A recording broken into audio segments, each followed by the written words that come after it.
Welcome to the 4th annual Grifties and the first ever live Grifty Awards. And now for your hosts, Uncle Hotep and Hotep Jesus. Yo, no George, but I can't even breathe in this joint. That's fucked up. He working on that Coon of the Year award. Black people, am I right? We've got some great categories tonight, including athlete. We'll say what's up to your dad. Season's COVID-19. Who did you want? Hamlin? Hamlin's a sleeper. Hamlin's a sleeper. Female, musical, celebrity, people's political grifty, the Hall of Fame, and a surprise category. Y'all see we professional. We got the teleprompter and shit. And of course, the one everyone is waiting for, Grifter of the Year award. From podcasts to movies. DJ Protocol. Yeah, DJ, that's the time to do it. This is not a grift. I really think Lil Nas X is a gay demon. How dare you? Unlike most modern award shows, none of these women have penises. Women shouldn't speak anyways. Y'all picked the blackest room for a black. Paint the walls white so I can see y'all next time. All coons look alike to me. Some of you white people too. Some of y'all look like you came from 8 Mile. We're halfway through, no one's been shot yet. But I'm going to say at the Grifty Awards, there's only one person more arrogant, more self-assured than me, and that's Hotep Jesus. Grifter of the Year. Clap it up for old Uncle Hotep. Hopefully my kids will watch this and be inspired and stuff like that. Fuck them kids. I'm looking for my wallet. I'm like, oh, thank God he didn't take it. Thank God. This copyrighted telecast is presented by the authority of Hotep Nation. It may not be reproduced or retransmitted in any form, and the accounts and descriptions of the happenings on the streets, be they the Twitter streets, the YouTube streets, or the streets of Exton, Pennsylvania, may not be disseminated without express written consent from Hotep Nation. If you can't come up with your own award shows, show segments, merch, or other product ideas, just give us a call. Hotep Nation is more than happy to help you grow your brand if the price is right. But stop stealing our shit. Come up with some original ideas or cut the check. Or at least drop a super chat. Damn. You really think we don't know you're watching? Damn, Dr. Phil got the call? The Grift Report starts right now. 2, 1, boom. Hotep Jesus. Of all the Jesuses I know, he's the Hotepiest. Social scientist and YouTube host, Hotep Jesus. How the fuck do you get a name like Hotep Jesus? The one and only Hotep Jesus. Ryan Sharp, better known to the world as Hotep Jesus. Hotep Jesus. Hotep Jesus. Hotep Jesus. Hotep, you're a genius. HotepJesus.com. Somebody said, what do you think you are, some kind of Hotep Jesus? Ooh, and that's I was good. Just like, ooh, that's sexy. Yes, I do think I'm Hotep Jesus. Good morning, good afternoon, good evening, or good night, depending on where you are in the world. Welcome to the Grift Report, live Monday through Friday, 2 p.m. Eastern. I'm your host, the Grift God. Hotep Jesus. Hotep Jesus. Hotep Jesus. Hotep, you're a genius. HotepJesus.com. Oh, this a real Hotep brother. Hotep to the chat, Hotep to the Hotepistanis. Hotep. What's happening, y'all? Happy Friday. Another beautiful Friday. Who's in the chat? Lindsay's in the house. Psych Tyson, Steph Colonel, Rudy the Vet, Russo's in the house. Willie Handy, the Haram Life, and Jay Pylon. What's up, family? What's happening? What's happening? What's happening? Who's Katrina Parham, huh? Is that a new name? Anyway, let me finish the last bit of my Starbucks here. We got a lot to go over today. Exciting show lined up for you. Quick reminder, Apex, FlowPex, Flow Plus Apex are 45% off for the month of June. Coupon code StrongDadJune. Find your local affiliate. Use their link so they get credit for the sale, like Kamar Daniel. Share the love and use the coupon code StrongDadJune to save 45%. that being said, let's just dive right into today's show, into today's program. I was met with some wonderful surprise. Anybody remember Lady of Rage? Apparently, Lady of Rage is back. She's got a super duper flow. Let's take a listen. I really want to know who the hardest motherfucker in the DPGC is. Right here, right motherfucking now. Right here, right motherfucking now. Don't be a fool. I bring this mule to your field and make it plow. I wear that crown, bow down. Don't go provoking her. Check out I get down. You don't know nobody dope as her. Look what the Gale blew in. No need for opera. Apocalypse now. Francine Ford Coppola. And I will rap decagons around you Decepticons. You can wish on a leprechaun. Can't F with my lexicon. My wordplay is bird of prey. Your whole song is just a swan. You went straight to your felon and late with the megalodon. So please deliver us from this carnivorous cheapie from Virginia's wilderness, killing us with a syllabus, vile and villainous. The hard hitter, you might not make it past the waiting. Conviction in my bars like I wrote this verse with a stake pen. I kills it every time, toe tag it and bury it. What's a turtle to a chariot? Powered by Secretariat. Corrupt ass Snoop RBX marks a target. I'm a DPG demigoddess. I'm the hardest. The hardest, regardless, fool. I really want to know who the hardest Yo, hey man, let me get some fire emojis in the chat. 5 or more if that is steaming hot. 5 or more if that is steaming hot. Damn. Now when I hear women rap, that's what I want to hear. That's what I want to hear. I want to hear some lyricism. Bars. Oh my God. It's like she got better. How many rappers you know stand the test of time and get better? This is rare. This is a rare talent. Oh my goodness. Baby D. Shout out to the Lady of Rage. Hey, when the album drops, I'm gonna bump it. I'm gonna play it. I'm gonna play the album. I got to. It's just, I used to listen to Rage on the whatchamacallit, Friday soundtrack. The Friday soundtrack was classic. I don't know if y'all know this or not, but the Friday soundtrack was classic. I might have to play that in the gym next time. Anyway, shout out to the people in the comments helping me out on my chest workout. I took your advice. I'm hitting the flies, high to low. I forget who said that.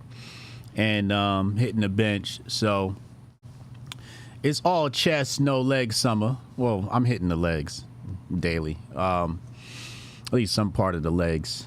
But yeah, we going heavy on the chest all summer. Taking my shirt off at Hotep Con. Oh, this a real Hotep brother. We're going to have a Hotep Con meeting soon. Just waiting for, got my last game of coaching this Saturday. We're going to have a Hotep Con meeting soon. So all my Hotep Con attendees, I can't wait to talk to you guys so we can begin to plan that wonderful event. Heather in the chat, Goldstein in the chat, Strong Dad in the chat, and Angelia Zanthoven. What's up, y'all? That being said, let's go to the Strong Dad June message of the day from none other than the Strong Dad. What up, y'all? Strong Dad June, day number 7, and today I want to share with you 2 friendship lessons that are important to learn as young men. Lesson number 1. If you got a friendship that feels like an extra set of brakes in your car, stop the car and kick that fool out. I know you have fun on the drive. I know y'all laugh. You know what I'm saying? I know he your homie. Y'all like pointing at the people outside your whip. But here's the thing. You are moving forward in life, right? You are in a vehicle of forward momentum, forward progression. And there's no use having somebody who is always stopping that forward momentum. You are much better off creating another hitchhiker in this world than you are having someone in your life who is not allowing you to move forward. And if they really are your friend, they're going to catch up or they're never going to stop you in the first place. Lesson number 2, don't be the friend who lies. I would rather have a few friends who are around because I tell them the absolute truth from how I see it, from what it is, than have 100,000 friends who love me because I never tell them what's really real. Because I never tell them the truth about themselves, because I never help them get better. Your friendships should be things that improve you. They should never be things that stop you from growing. And a friend who cannot tell you the truth is that type of friend who will stop you from growing. Never be that friend and never have one of those kind of friends in your life. Happy Strong Dad June. Oh, man. Oh, man. Oh, wow. Oh, man. Listen, let me tell you something. One of the greatest skills I have is cutting a motherfucker off. Hotep, you're a genius. HotepJesus.com. Once you become bricks, I don't even look back. I don't respond. You just don't exist anymore. You know, I've broken up friendships with people, some through betrayal, and they come back around at me on Twitter. You don't get no oxygen at all. You don't exist anymore. You gotta, the friends holding you, I'm telling you right now, a lot of success of a 20-year-old is going to come down to the company you keep. 30-year-old, 40-year-old, 50-year-old. Success is based around the company you keep. Your network is your net worth. Absolutely. Great message from Strong Dad June. Absolutely love it. With that being said, let's go into the Men of Order moment of the day.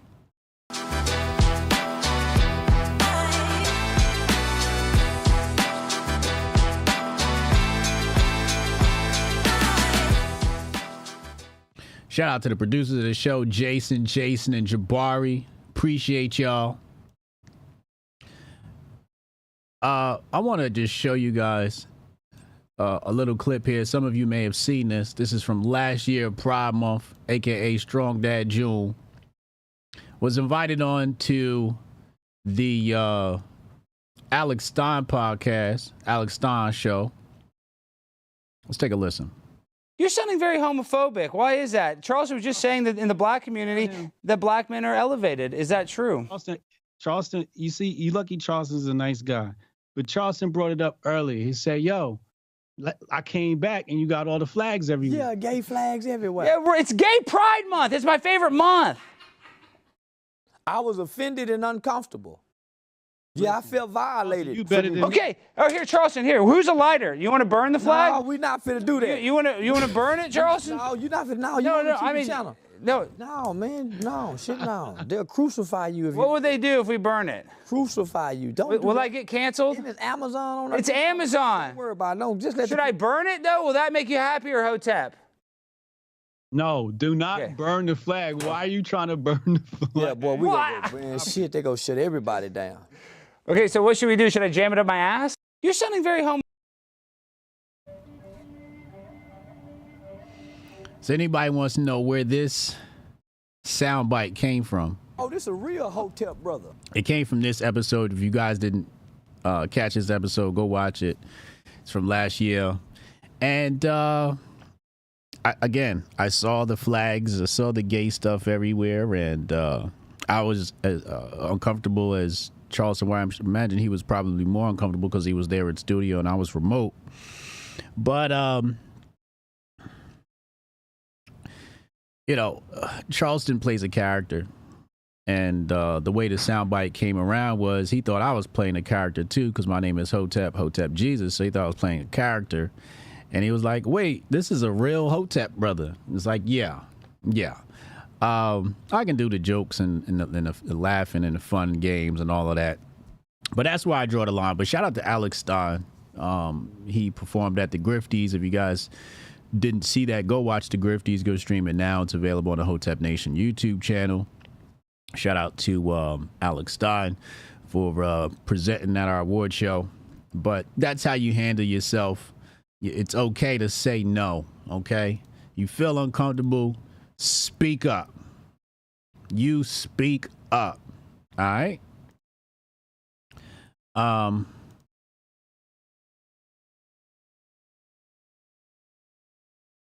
going to change the order. Let's go to Grifter of the Day, and we'll come back to our feature presentation in just a moment. I'm going to spend some time on this one topic here. But let's go to Grifter of the Day, and we'll come back to that.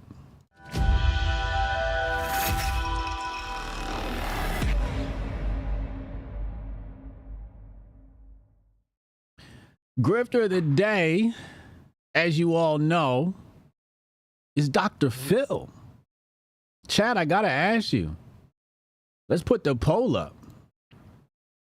Actually, let's play the video clips first so the people didn't see it. But I warned you guys about this platform they call TikTok. Warned you about this. Let's play the tape. I'll tell you what, we put up promos on the social media platforms about the interview for people to watch. And we submitted a promo to TikTok. And they said, well, we need to review this to see if it's consistent with community standards. And it was just the promo here. I mean, it wasn't saying let's go stomp baby kittens to death or anything. And usually, now I don't do a lot of this myself that gets put up, but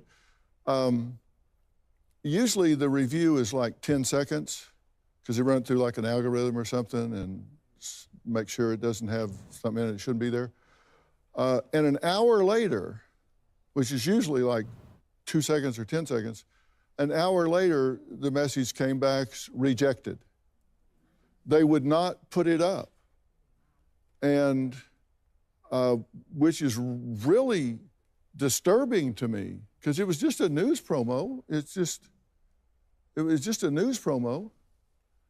And it's not like I'm a known conspiracy wacko or something.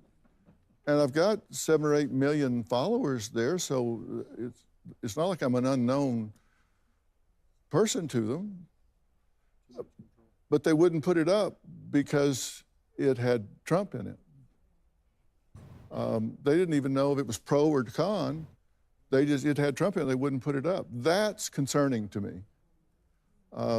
But we put it on there because we wanted to get young people, hey, watch this and find out who this really is. Maybe you'll hate them. And so at least you'll know it'll be based on fact. So, but yes, ma'am, stand up, we'll get your microphone. Now, I remember seeing somebody tweet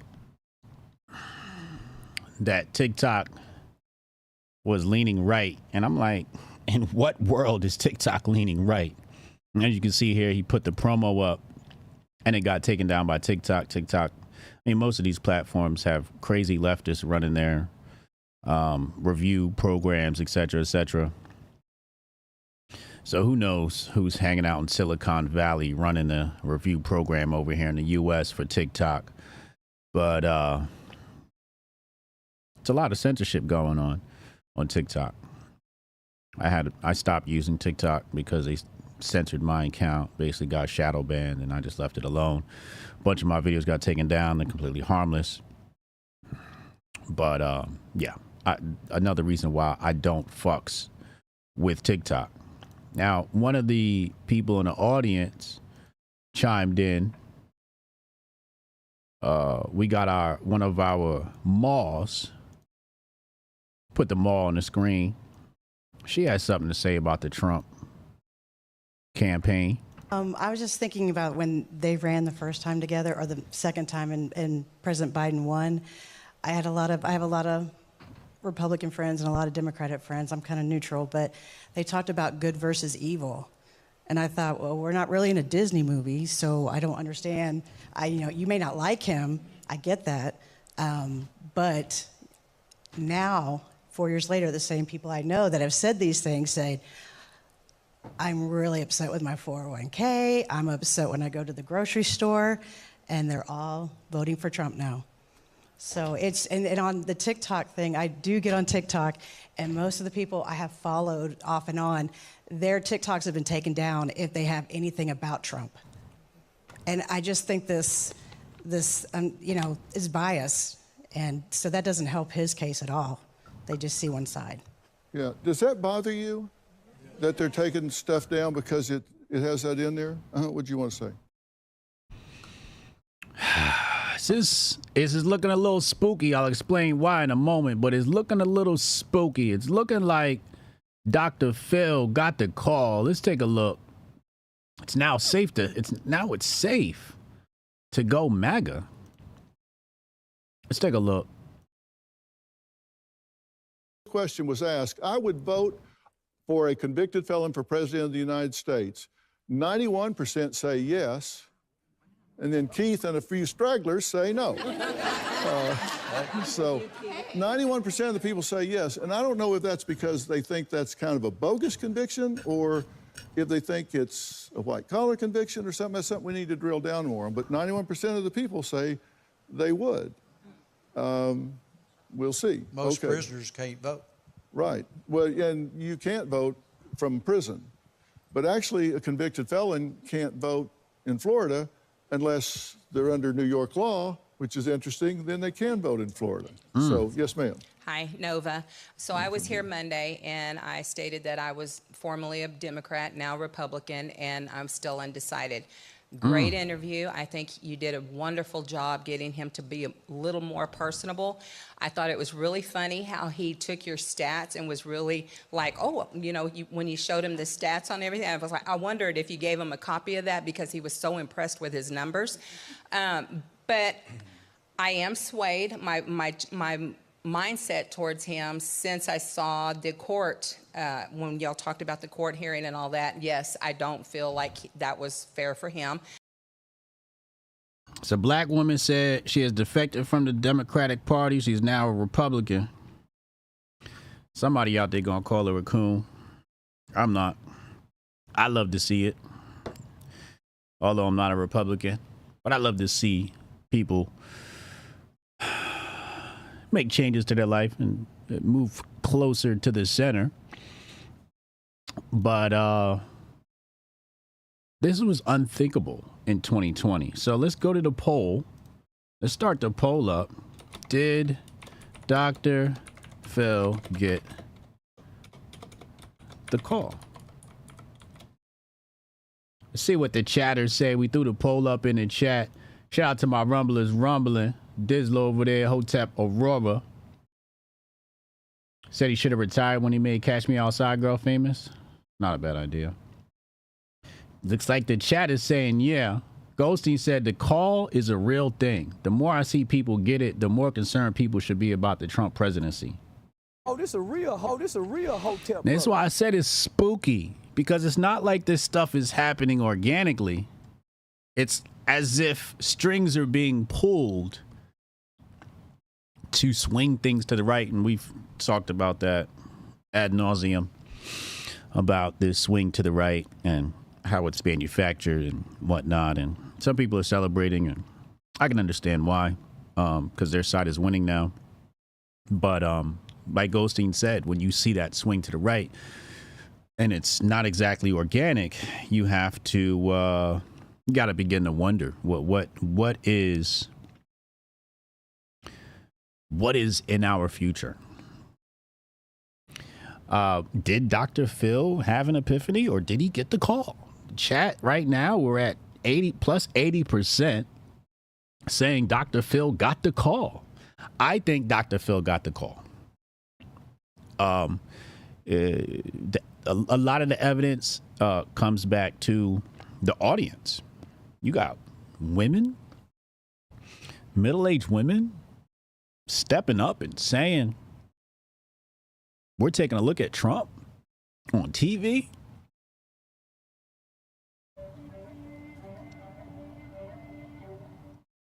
What's this, daytime TV?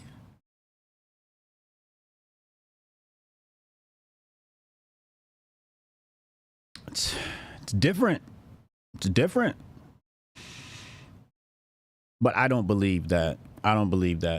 You know, Dr. Phil had some epiphany. So now it comes down to, why do some people get the call and why do others not get the call, right? Like, I know The View won't get the call. Now, that would be really spooky. If The View got the call, I'd be like, oh, hell no. Do not elect Trump. If The View got the call, I'd be like, do not elect Trump. They got something up their sleeve. But it seems like some shows are getting the call, and it's looking like a Trump presidency or a huge setup for massive disappointment. Maybe that will turn into unrest. Who knows what they got up their sleeve? Phil is an Oprah acolyte. There's nothing good about anything he's affiliated with. Yeah. And Jelly has said they're going to say the party switched back. Yeah, the whole party switch story.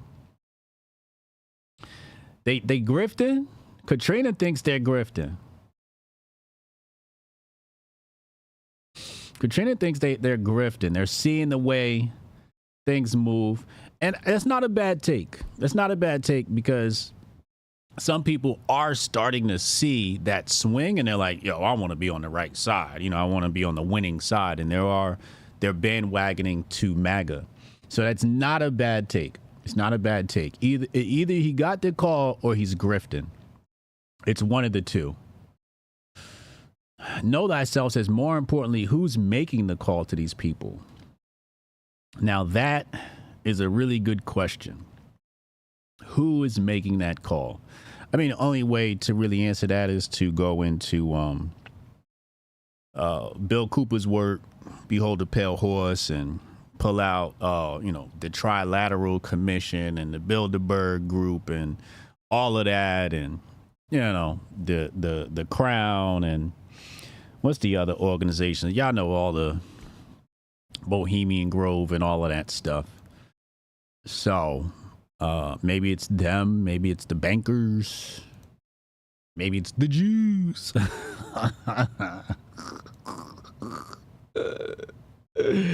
There go Madman Chaz. I knew somebody was going to say it. LOL, the Jews are making the calls. Y'all give them way too much credit.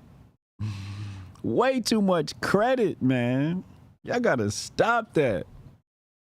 The Jew says the white man says the Jews. Y'all look like the Spider-Man meme, yo. Hotep, you're a genius. HotepJesus.com. It's both of y'all motherfuckers. Stop it. Go learn some history. Goldstein's got a good answer. He says it's the devil. Yeah, absolutely. We got another person who is either grifting or got the call. And we saw conservatives hop on the bandwagon last time he opened his mouth and made a viral moment.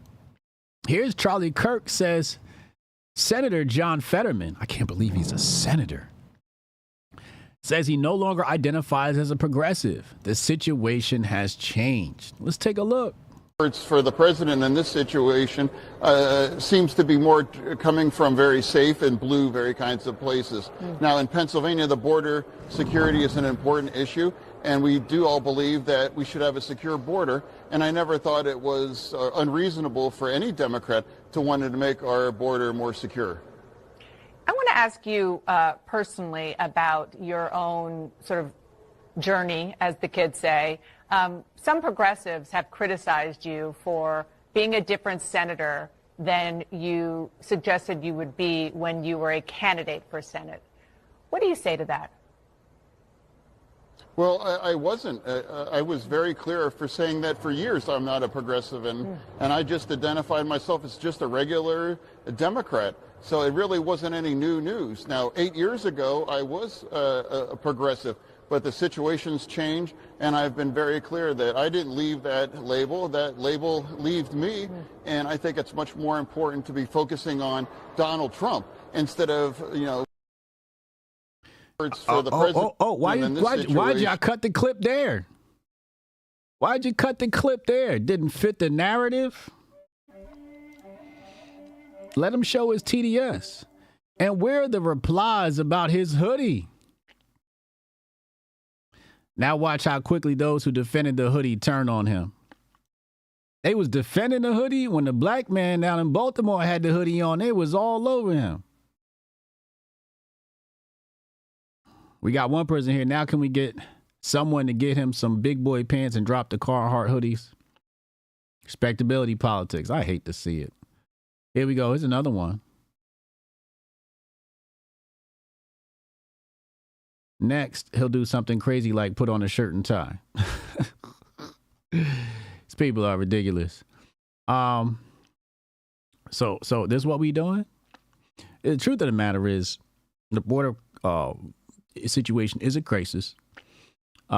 And if Fetterman wants to get reelected, he better get it together because the people of PA don't want to deal with the migrant crisis, the illegal immigrants, the illegal migrants, the illegal aliens, whatever it is that you're calling them that fits your politics. The people of PA are not going to reelect them. So he's got to get right and exact when it comes to that particular topic. A new type of grifter has entered the fold. We now have the fat grift. Clown World says the girl in the middle was just crowned Miss Alabama in the National Miss America pageant. National American Miss Pageant, whatever the hell that is. And here we see the big girl in the middle, and she's got some she's got the sash and she's got the flowers, et cetera, and you know, if this type of stuff were to happen more consistently, I think it'll be a net positive for us, because then we can stop pushing little girls into pageants. People will realize, okay, this isn't based upon beauty. This is based upon virtue signaling. We'll get a lot of pushback against virtue signaling. And we can stop pushing little girls to put makeup on their face. And cause I think that whole industry is toxic. The whole pageant industry is just toxic. It sets little girls up for SA and trafficking and all types of other situations. So I think that's the positive that could come from this. However, there's been a community note on this. BX on BX. You're not following her. I interviewed her before. Great source of information. She says, cool fake story.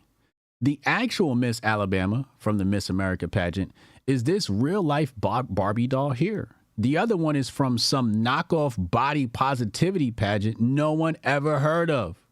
We deserve better psyops. Okay? So we got to be careful on the internet. And this is why I don't jump to just comment on things. And you'll see here the community note. It says the woman in the picture is not the winner for Miss Alabama 2024. Diane Westhoven is Miss Alabama 2024. The woman in the picture is Sarah Milliken. Let's just call her Milken. Won the National American Miss Pageant, where participants are a younger demographic. Now, I got to say that these are two different pageants. Libs of TikTok is here passing around the fake news. Libs of TikTok is the one that said this is Miss Alabama. And this is fake news from Libs of TikTok. Clown World actually got it correct with the name of the pageant itself. So beware, man. Fake news is always floating around. And you got to be careful, man. You don't want to be one of these idiots around here getting caught up in the psyop. Another huge psyop is the takedown of Alex Jones. America First Post says Alex Jones forced to sell off InfoWars personal assets to pay for $1.5 billion in legal damages to Sandy Hook families. I just don't understand how you could pay more than what you got. He ain't got $1.5 billion in assets and whatnot. Alex Jones is not worth more than $1.5 billion. If that was the case, this country would look a lot different, I believe. I think he'd move on to different ventures than just providing people media news. But if Alex has to shut down InfoWars, it's going to be a sad day. We should all mourn. Press F in the chat, etc., etc. But what's spooky about this is, or not spooky, depending on how tight your tinfoil kufi's on, how they continue to do this to Alex during the election year. Now, it's not election meddling, but this type of stuff, it's just ironic that it happens out of pure coincidence that we have takedown of Alex Jones in an election year. So this is that balance, right? So the balance that they create is like, okay, let's turn down Alex Jones, let's turn his volume down, and let's turn up Dr. Phil on Trump. So that when we talk about Trump, it's somebody who we control. So he can keep a nice balance barometer to the volume surrounding Trump. And that's what they'll do. They'll bring some people down and bring others up. And it's just sad to see. It's really sad to see. I wish Alex Jones the best and a lot of luck to him. And quite frankly, I don't see him shutting down InfoWars. I don't think he will shut down InfoWars or will have to. And I hope I'm right. But we will see. We will see that ongoing story. And I will, as always, keep you up to date. One of the most despicable things about grifters are left-wing grifters. And I love to see them get taken down. Pause. So today what we have is a special presentation or a reproduction. Fair use, fair use, fair use. The David Pakman Show interview with Royce White. Now, interesting enough, this interview is only like 16 minutes. So we're going to take a listen to this. You're behind Trump currently, is that right? That is correct. So listen, you came to my attention in a clip I talked about the other day where you said one of the issues you find right now is that women have become, quote, too mouthy. Tell me about that. How did you come to believe that?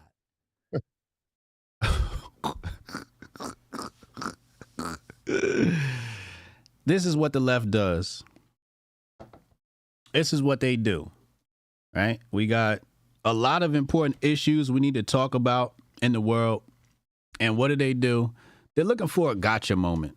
They're looking for, how can we talk about something completely small brain and try to make this candidate look bad? And this is the first question he comes out the gate with.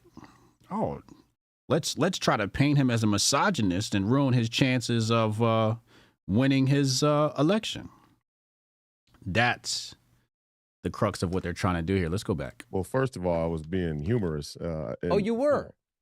Yeah, no, I was being pretty humorous. I'm kind of a sick puppy. I got a sort of unique humor, but I will say that it is my opinion. But how dare this guy make jokes? You heard that? I think even more so. Now let's be clear. It's some good white folk. It's some evil white folk in this world. When we talk about the white man, we're not talking about Rudy or the good white folk that watch this show or watch Hotep's Been Told You. We're not talking about y'all. It's these weird motherfuckers, these weird corporate university type motherfuckers that we do not like because this is how they act. They mad corny, yo. So a fact that and mad feminine. Left has weaponized identity politics in our current political culture, and that the identities of women, the LGBTQ, blacks, and Jews are all sort of used in a similar fashion to manufacture consent that being an American citizen isn't so much that important anymore. And so give me an what example of that. Give me an example of that. Well, so let's just pick one of those, for example. Well, let's take all four because they're all four fruit from the same poisonous tree. Well, but just so that it's clear to the audience, let's just pick one as an example to show kind of your line of reasoning. How has female identity been weaponized in order to show that being an American citizen isn't important? Well, number one, the feminist movement and the women's rights movement have been clumped into a more global citizen-based ideology that we are all one global citizenship, and the women's rights movement is at the helm of that, much by their own powerful organization, grassroots, not only here in the country but all around the world. If that were the case, though, Royce, and I'm just trying to understand this, I want this to be a conversation. But wait a second. You see how you cut him off, right? Wait a second. But what I'm saying is, and let me be even more specific. Yeah. The prevailing consensus around the women's rights movement and the feminist movement are ideas such as believe all women. That was popular with the Me Too movement, and then you have an even more pervasive idea that in general, and it's said casually, but it's said with a lot of emphasis and potency, let's say, that men are not useful, and that women are the women in their existence in this country politically right now today, but sort of all around the world, are nothing more than a byproduct of a tyrannical patriarchy. And by that definition, or by that thinking, that men are more so a hindrance on society and Who useless. says that? And, Give me who says men aren't useful? Give me a name.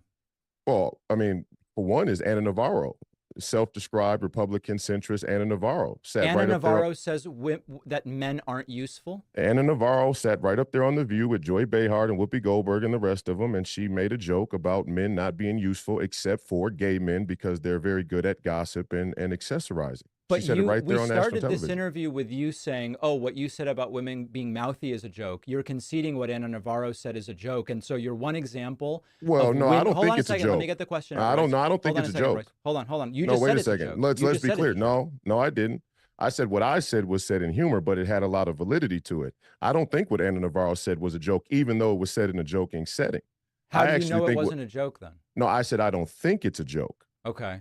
Just like people would say they don't think what I said is a joke. I'm telling you, they send you to they invite you to these things, and it's just they just trying to take you down. I have the right to think that. My point is and they suck at it too. They gaslight you. That's one of their main tactics, is to gaslight you. How do you know? And he said, I didn't know. I said, I think. That there is a growing. These people suck at their job, by the way. Ideology that you can see by looking at social media, which is a good temperature gauge of what people think, obviously, because you're bringing up something I said that was posted on social media. Well, I don't want to get bogged down in this necessarily, but it sounds, Royce, no, it's like not, you're no, one it's not example. bogged down. It's important detail. It sounds like you're one detail of the prevailing view of the feminist movement being men aren't useful is something Anna Navarro said jokingly. Is that No, right? no. Anna Navarro, just like you're trying to represent my views, or let's not say you, let's say the mainstream media has tried to represent my view about women in general based on one soundbite from one podcast as a general sort of yeah, but forget about that, Royce. I'm no, just let's not asking you, forget what are your about it. examples? No, let's not forget about it. If you're going to keep interrupting me, then I'm going to keep interrupting you. What I'm saying is that the mainstream media, no, you're saying it's not going anywhere. I'm explaining it perfectly fine. The mainstream media is trying to depict or paint a picture of a rising, let's say, misogynist America First movement based on my one soundbite. But then you turn around and say, well, you can't talk about all feminist ideology based on Anna Navarro. What are we talking about? I'm not, No, first so of all, I'm not doing that. Let's see if we can reframe. No, let's see if we can reframe, Royce, and then we'll move on. Okay. You've sort of been leading this, okay? You identified a number of groups. Hold on a second. Hold on. Let me just get the question out. And then if you disagree with the question, then the audience can judge for themselves. Okay. You indicated a number of groups. You named women, and you named Jews, and you named others Blacks that are and making the it so that LGBTQ. being an American citizen is no longer super important. We focused in. Hold on a second, Royce. women, I gotta be the able to get the question out if we LGBTQ, can. and Jews. He's got to I wanna be correct you. clear. Hold on a sec. You Don't say named and a other number of groups. Don't say and other groups. The four groups were blacks, the LGBTQ, women, and Jews. Yes. We focused in on women. Yes. And I asked you for examples. And the one example that you have provided. Why is Team ain't doing a job fixing Royce's camera? Where is Team at? To justify the claim They supposed to slide him over a little bit. you made is something Anna Navarro said on The View. No, just an example. Well, give me another example. Who You asked for the example. He said, name a name. And he said, Anna Navarro. What do you... are the people saying that men are not useful? Oh, well, they're not. Well, that just happened to be what Anna Navarro said specifically. But you said that that's ideology. a narrative. Who says it? The ideology is that men. Yo. Give me a name, Anna Navarro. Well, you said, give me another name. What? Skyly even live in this country at all? Is he a part of our culture? Is he paying attention to in America? Men represent the remnant of a tyrannical patriarchy, and by default, the usefulness of men is in question at a societal-wide basis. Okay. I don't want to use all our time on this, but it sounds like we're not going to get any more examples, and the audience can kind of judge that for themselves. Hey, you can pick anybody you want. The whole Me Too movement was based on the claim that we should believe all women. Do you think we should believe all women?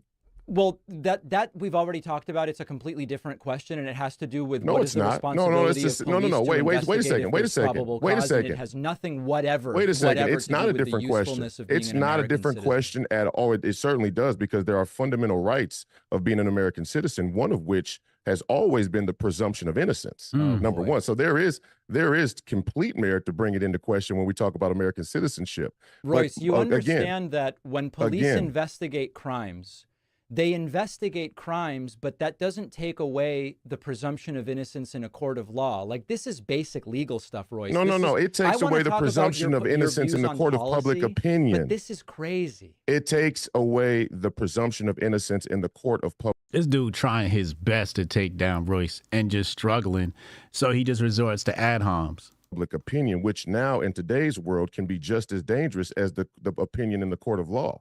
And even for false rape claims are 0.02% of according all to sexual assault claims. According to you. According to crime reporting from police departments all over the country. According to you and the police departments. According to you, then why don't they bring more claims?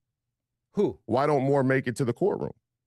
What claims? Because they lack evidence. The reason why police departments say, first of all, again, you're trying to sidetrack me and you keep interrupting me. You brought me on your show. You created this sidetrack. You brought me on your show. You brought me on your show. And we're not asked me about a question about women. I'm answering a question about feminists in the feminist movement. Hold on, Royce. You the point is when you assume that all women are telling the truth, or that we should believe all women on face value, by default. I don't know anyone who has said that. I don't know anyone who says that. So this is where they play dumb. This is where they play ignorant, and they go Ray Charles on you. Oh, I don't remember that happening. I didn't see that.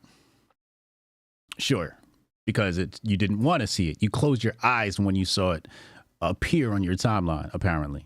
The whole movement of the whole Me Too movement was based on this idea that believe all women. That's your assertion. I don't believe that to be true. Oh, okay. Well, you let your viewers decide then. Let's go to the next question. Trust but verify is the view that I've always had. Believe all women was the commercial, widespread commercial. Believe all women was the widespread commercial and cultural sentiment from the Me Too movement, 150,000%. You know, Royce, you sidetracked us on believe all women, right? You brought it up out of nowhere. Tari said he's actually racist.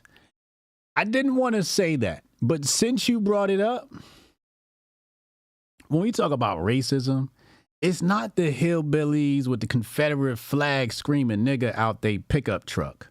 It's not them. It's these motherfuckers. First of all, they'll try and, the first thing is they have these low expectations because you're black. And they think that because you're black, that they can outsmart you and they can play their tricks on you and, corner you and make you say something crazy or just try to make you look bad, right?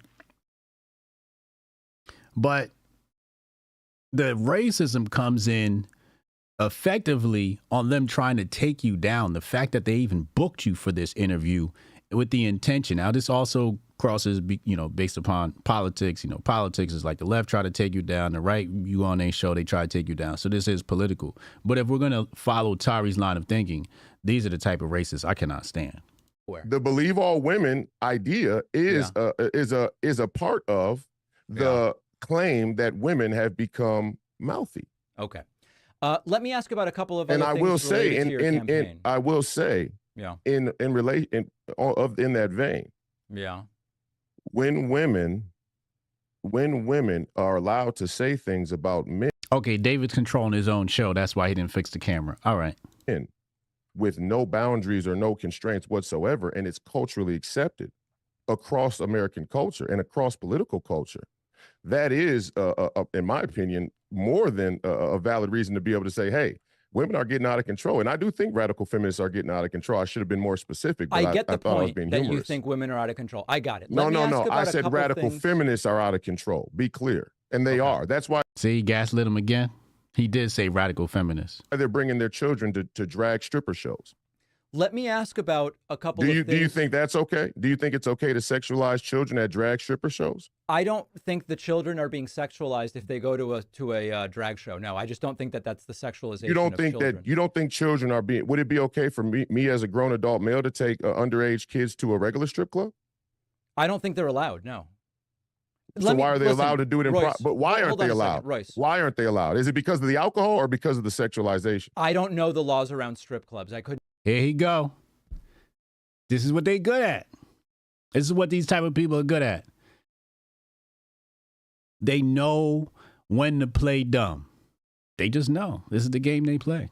Tell you, but Royce, if maybe you should learn them though, because you're here, talking about drag shows. You have an opinion about the drag shows, and you say that's completely fine. Royce, you brought but them you up. have an opinion about. I'm gonna have to mute you, Royce. I'm gonna have to mute you. Okay. You're bringing up topics and then telling me I brought them up. This isn't a way to be in. Let's rewind it. When did he say he brought them up? For children to drag stripper shows. Let me ask about a couple of things. Do you think that's okay? Do you think it's okay to sexualize children at drag stripper shows? I don't think the children are being sexualized if they go to a drag show. No, I just don't think that that's the sexualization. You don't of think children. that you don't think children are being? Would it be okay for me as a grown adult male to take underage kids to a regular strip club? I don't think they're allowed. No.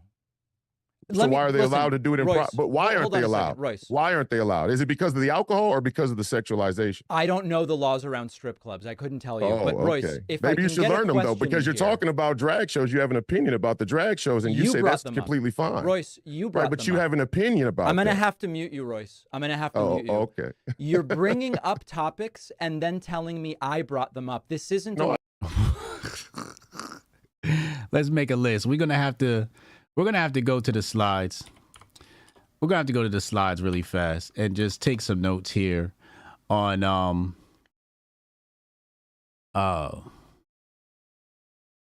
what do we call this?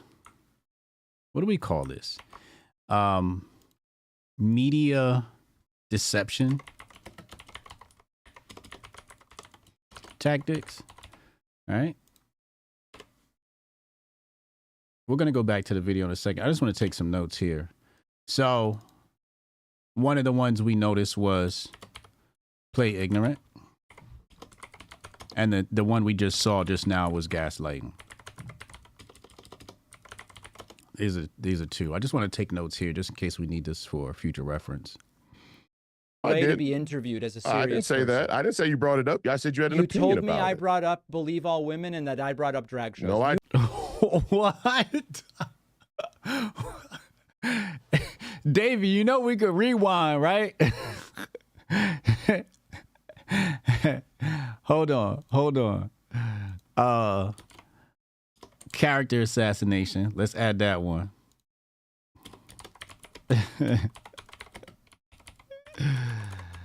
Oh man. Oops. I forgot a couple of vowels there.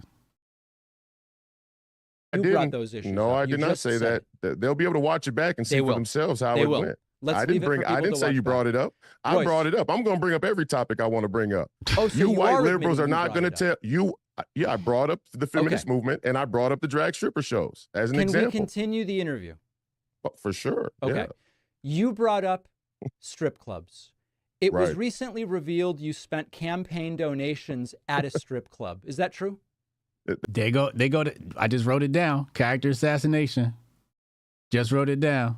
Here we go. The takedown. This is what he brought him here for. That's not true.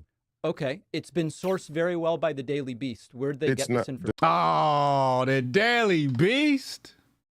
The Daily Beast. This is your source? Are you serious? Yeah, we got any attorneys in the chat? I want to sue the Daily Beast. I want to place a lawsuit against the Daily Beast. We got any attorneys in the chat? I need a good prosecutor. I want to sue the Daily Beast. Because the Daily Beast is costing me money. I want to sue the Daily Beast. If anybody's got an attorney, recommend him to me. I'm going to hire him and I'm going to sue the Daily Beast for $10 million. I'm going to get a PR person and we're going to make a big campaign about this. I want to sue the Daily Beast and Media Matters ASAP. So if you guys got an attorney, let me know. The Daily Beast, first of all, the Daily Beast is not a good source. That's number Facts. one. But number two, it wasn't well sourced even in that article at all. It was a reference to a campaign filing with the FEC that was not done properly. Who didn't do the filing properly? Whoever was in charge of the filing. And who was that? Well, there were a number of people, I would assume, who were in charge of getting that accounting done, but it wasn't. You don't filed know properly. who the people are doing your accounting? Oh, yeah, I know exactly. Yeah, I know who they are. Do you want me to list the entire list of people who worked on it? Yeah. So you have time for me to go through a list of people who worked on the filing, but you don't have time to talk about the details of the political issues you want to discuss? Well, how many people is Ooh. Get him, Royce. Get him, Royce. Give me a break. You know a guy who may take the case? HotepJesus@gmail.com. Please refer him to me. Who do you people think you're fooling? I don't think we're fooling Who anybody. do you people think you're fooling? So the people we gonna sue the shit out these media companies writing these pieces about me, and then we gonna build Hotepistan right after. Mark my words. Hotep, you're a genius. HotepJesus.com. People who I answered your question. reports, I answered the question. I'm the trying question to is no. understand it, Royce. The people who question is no. prepared the The answer is no. The people The answer who to your question is no. I haven't even asked the question yet. You did. You asked, did I spend campaign finance money on strippers? The And answer you is no. responded, and now I want to ask a follow-up. Okay. Your claim is there were filings which said you spent campaign funds at a strip club, but they were incorrect filings. No, they didn't say that I spent the funds at a strip club. Or no, let's say they didn't say that I spent the funds on strippers. But it was spent at a strip club. Well, strip club they sell food at the strip club, don't So they? you've spent the money on food at a strip club. Is that more accurate? You seem to be very unfamiliar with strippers and strip clubs and drag strip shows. So I'll inform you, maybe Please. you aren't informed, that they do have food at strip clubs. So what you're saying is the money was No, wait, spent did at... I gotta be clear with you. Y'all ever ate at a strip club? Man, when Jersey Girls was open, yo, I don't know what's going on in the kitchen at a strip club, but you can get some fire ass food, a really good plate of food at the strip club. I don't know why. I used to get in VIP. I used to get in Jersey Girls free because we was moving about. Me and Demick was moving about. We was hustling as artists, hip hop artists, and that came with a lot of perks. Strip club food was fire, yo. I ain't gonna hold you. Jay's World said food be bussin'. Yo. You would think that, so Matt Earth Theory said eating at a strip club is scary. You would think that until you actually, and I guess maybe it's different for white folks. Maybe at the white strip club, you might not want to eat there, but the black strip clubs, Lindsay H says our local strip club has lobster. I don't know what's going on, but the strip clubs I've been to got some fire food. Lawrence said they don't want you leaving. That makes sense. So they give you good food. Yeah. Matt Earth Theory said, I know people who eat lunch regularly at the strip club. Yeah. Did you know that, though? Club. Did you know that? I know strip clubs have restaurants. Have you ever been to a strip club? One time. Did you like the food? No. You got to go to better strip clubs then. Okay. Facts. But so what you're saying is you did spend the money at strip clubs, but on food. Is that right? Well, I'm not saying that I spent the money. I'm saying that there was a filing on my FEC report that shouldn't have been there and potentially should have been reimbursed by somebody who may have been at the strip club, but that there is food at the strip club. So to say it was spent on strippers is not based on factual evidence. I didn't say that. Especially not from the day you did. I said strip club, not strippers. No, well, okay. Well, Which that's is the what's same thing you're implied saying, by right? the Daily Beast. It's the same thing you're saying, right? So we But agree. that's what's been implied by the Daily Money Beast was and other spent people at as well. a strip club by someone else in your campaign on That's food. what's been implied by the Daily Beast and other mainstream media outlets as well. And what's the truth? I just told you. Someone else bought food at a strip club with campaign funds. No, I told you about the FEC filing. You seem to have a lot of time for this one. Well, it's because you're so obviously... He got a whole lot of time for this. I want to talk to you about politics and policy. No, you want to try and make Royce look bad. lying. Okay. I'm so obviously lying. Yeah, just tell me the truth. So did a staffer spend money on food at a strip club? You white liberals have a lot of nerve. That's identity politics. You white liberals. That's identity politics.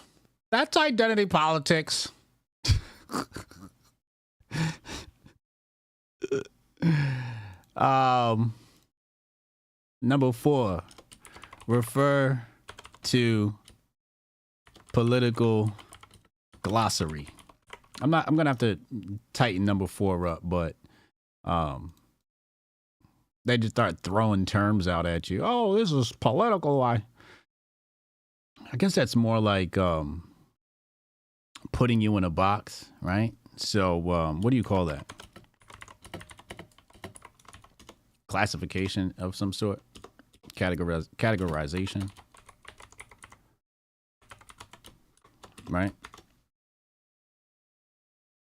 You white liberals Royce. hate when black men vote Republican. You hate when black men say that they like being American citizens.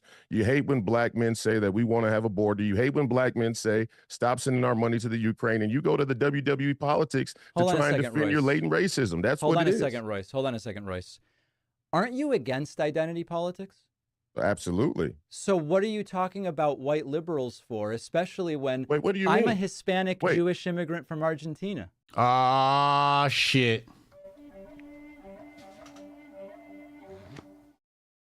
Ah, shit. It done got spooky, y'all. He part of the Cortez tribe.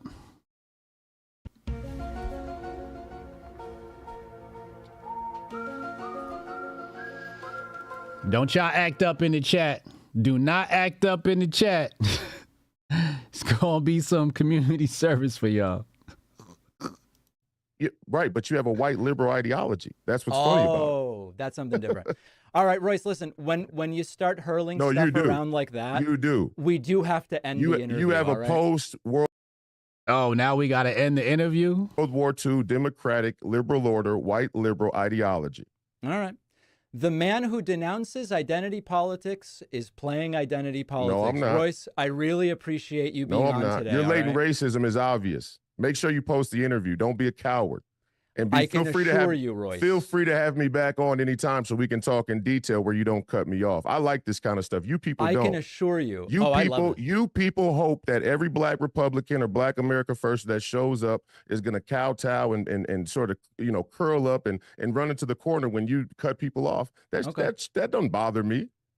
Royce, I can assure you, women have Royce, you're on a new topic now. Feminists, I can assure you, we will radical post the feminists interview, in this country have certainly gotten way beyond the pale in terms of their ideology. Royce, 100,000%. You have my word. You think it's okay to take little kids to drag stripper shows, but you don't think it's okay for grown men to get the chicken wings from strip clubs. Royce, you don't think that's weird? It sounds like a campaign finance violation. It's not my opinion. But Royce, we got to end the interview. You can get food for donors. You can get food for donors from anywhere in the country you want. We got to end the interview. I could cater from Mr. Chow's, or I could get chicken wings from a strip club. That doesn't matter. But you want to take little kids to strip clubs, drag strip clubs. All right, and you think Royce, that's okay. Best of luck with the campaign, okay? Godspeed to you. All right, don't be a coward.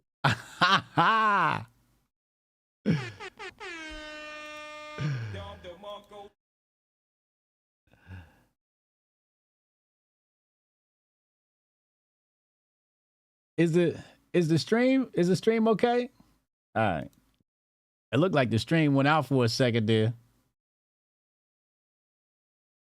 Oh man. This is how they try to get you.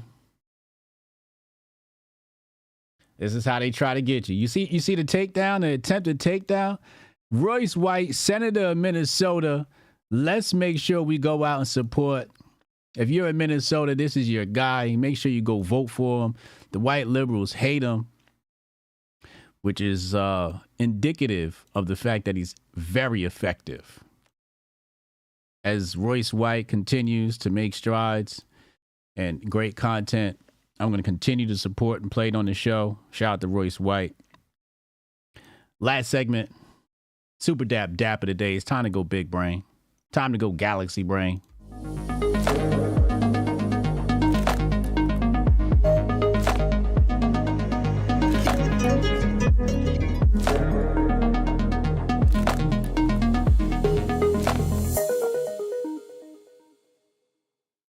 Royce said, you want to go to the you want to take kids to the drag stripper show, but you don't want to get chicken wings from the strip club. That seems weird to me. Oh, this a real Hotep brother. That's how it's done, Royce. That's how it's done. Today's Super Dap Dap of the Day is brought to you by none other than Super Dap AI. Make sure you go follow him on Twitter, Super Dap AI. Leader in social-fi. As soon as the app gets launched, we'll be moving into that space and creating, or I should say pooling our assets together and everybody be able to earn together. There've been a lot of delays, but I told you guys in January that there's going to be delays on this. I've been in software damn near my whole life. I've been marketing and consulting software for close to 20 years now. And I knew this product would be late. So we're going to have to be patient. In the meantime, join our investment group. It's free, Telegram group. Link in the description box below. Crypto Hotep is placing some good plays in there. We're talking meme coins. We're talking investing. So make sure y'all join our money group. Telegram link in the description box below. Now it's time to talk money. This young lady had something to say. On June 9th of this year, a 70-year contract between Saudi Arabia and the Federal Reserve will end. Now, this contract basically outlined that Saudi Arabia would, in exchange for weaponry and protection back when this contract was originally signed 70 years ago, would only accept USD, that's the US dollar, for Saudi oil. Now, when this contract ends, and they've already said it's not going to be renewed, Saudi oil will no longer be sold using the US dollar, nor will the US dollar be accepted for Saudi oil. This is huge because it has been propping up the dollar for a very long time.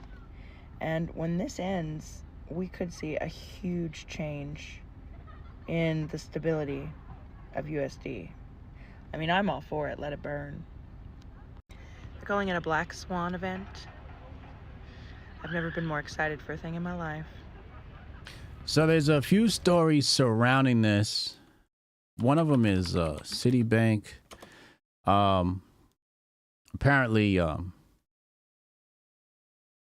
Citibank isn't involved in, or some people are speculating Citibank may be the first bank to contribute to the fall of the dollar.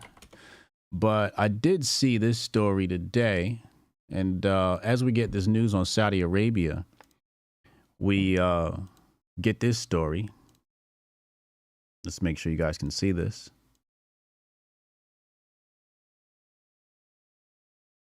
So this headline on CoinDesk reads, Saudi Arabia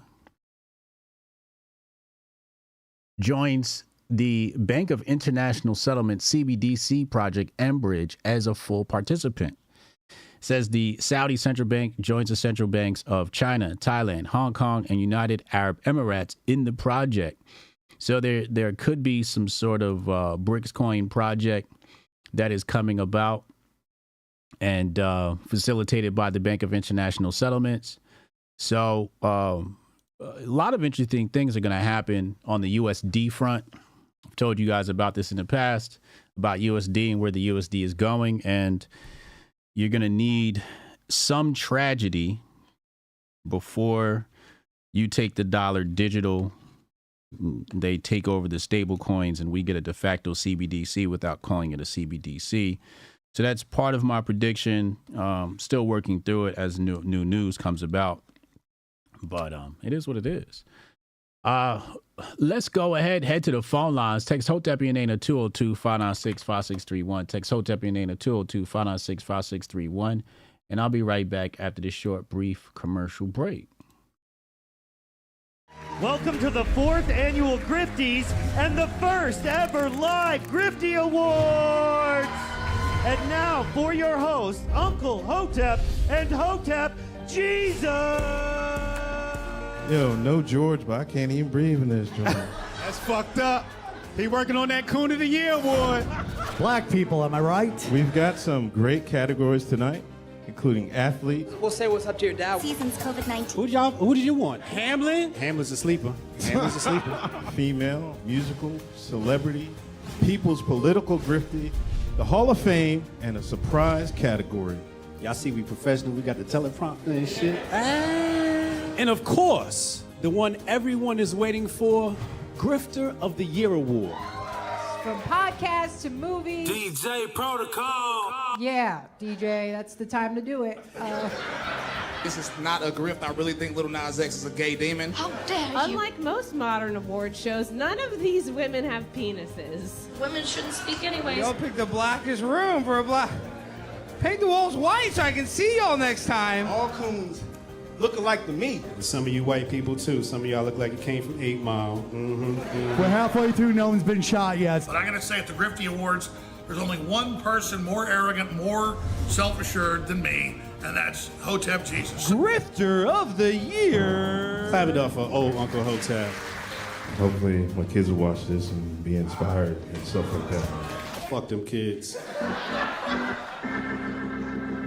I'm looking for my wallet. I'm like, oh, thank God he didn't take it. Thank God. We are waiting on Rudy to call in. Rudy's going to hit the phone lines in just a moment here as we wait for him.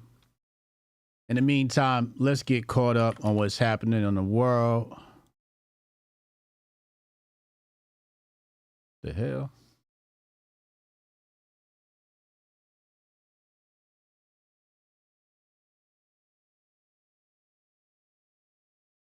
Oh, the grift is heavy.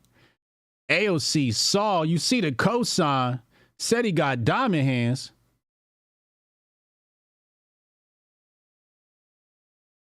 Who made their grandfather do this? Who made their grandfather do this? Yo, the grift is getting ugly over on the meme coin land. The grift is getting ugly on the meme coin land. Hold on, let me check on my holdings really fast.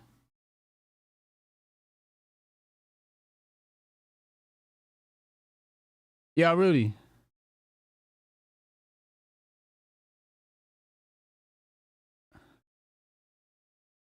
Hey, chillin', man. How you?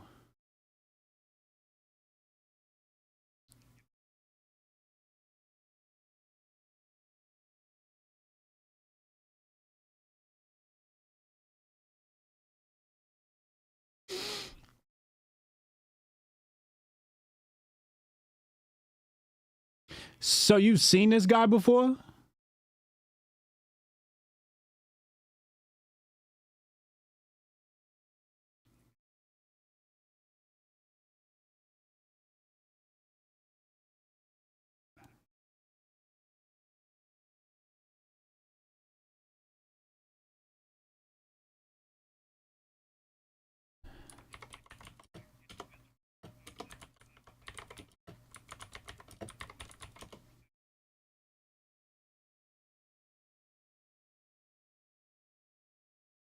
Yeah.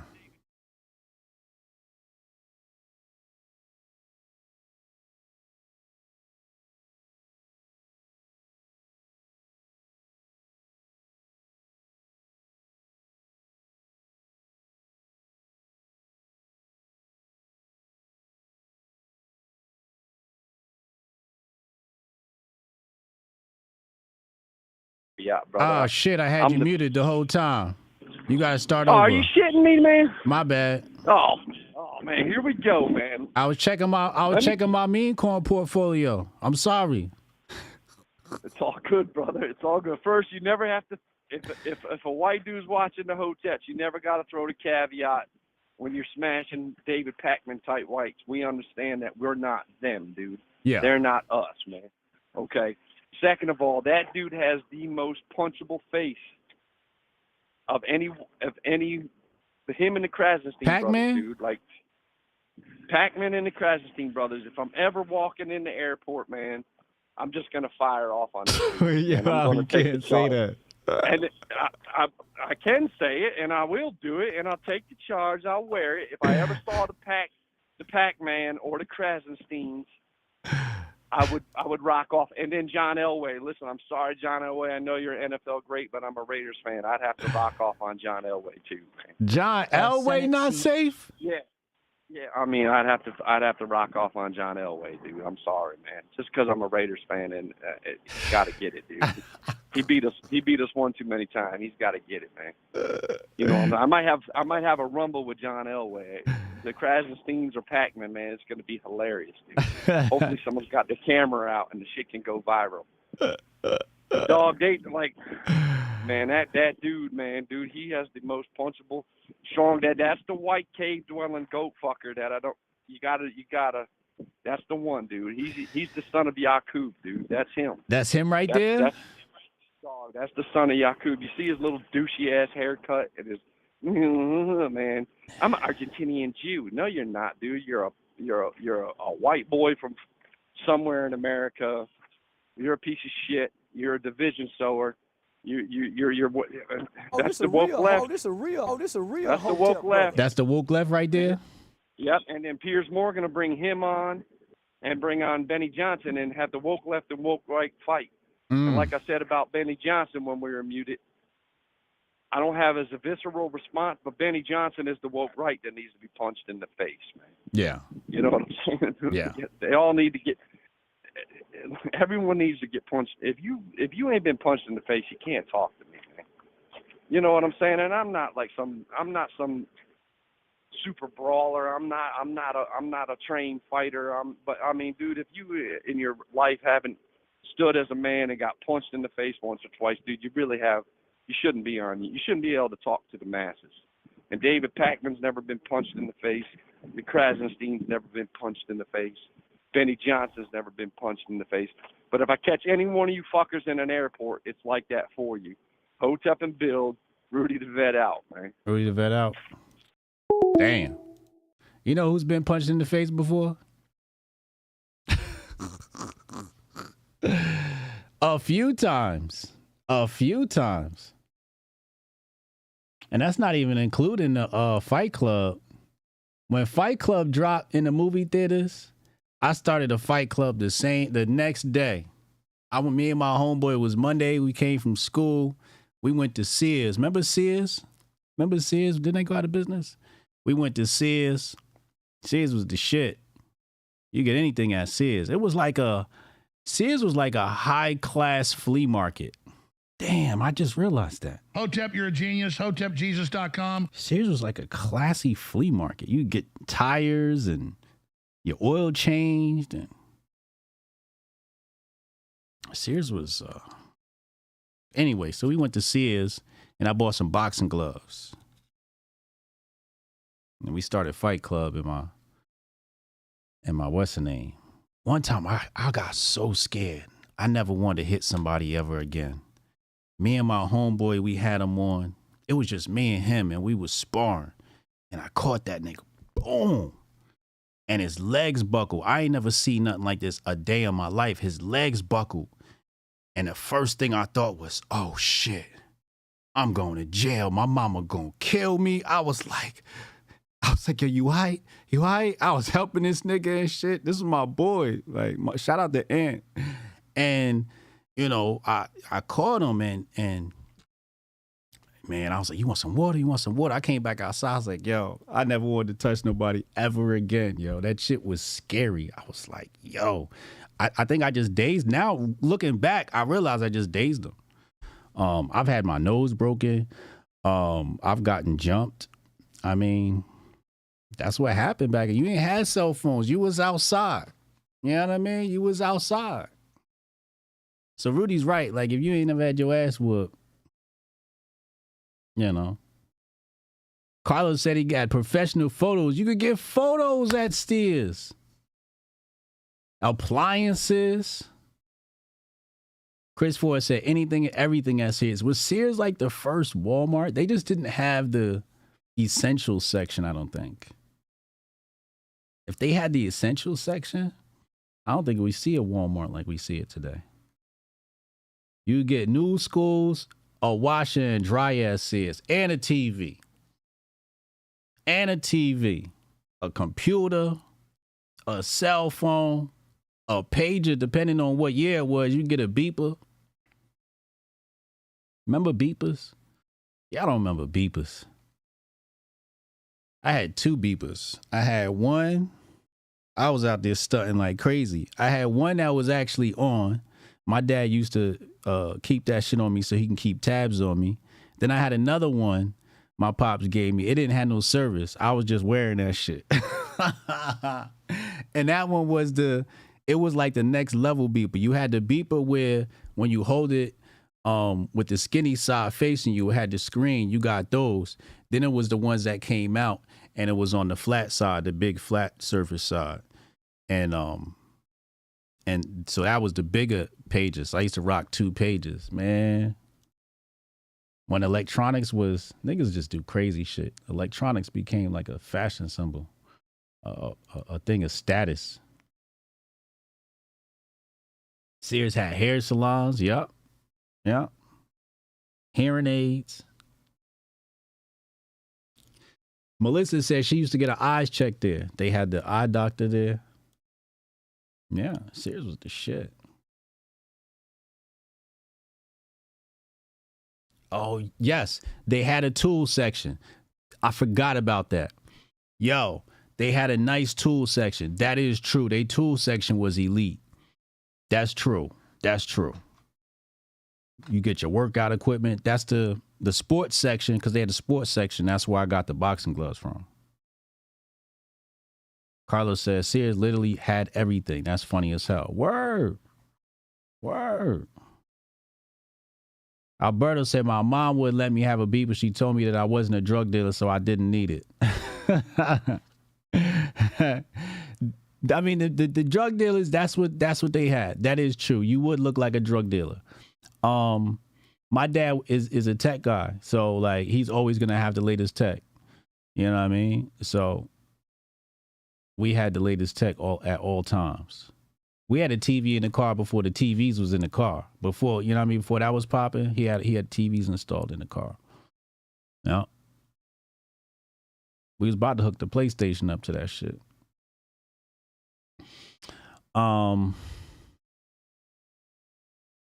Joe Beard said you could order an entire house back in the 30s or 50s from Sears. No way. Stop playing, for real. Alberto said my best hammer ever came from there. Sears had a good, my dad used to go there. I remember going to Sears they had the jewelry spot. You go in and get a little chain or a ring or something. Angela said you could buy and build a house from Sears catalog. You know? He said, look up Sears home. You could buy. Damn. Donata said we didn't appreciate Sears enough. Oh, this a real Hotep brother. Sister. Facts. Looking back, we got chip. We got had.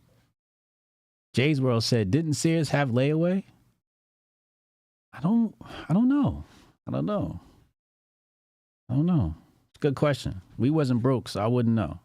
I don't know. I know Marshall's has layaway. I remember going with one of my friends. That was the first time I seen layaway a day of my life. Because I used to hear about layaway, right? And then one of my homeboys, it was one of my homeboys.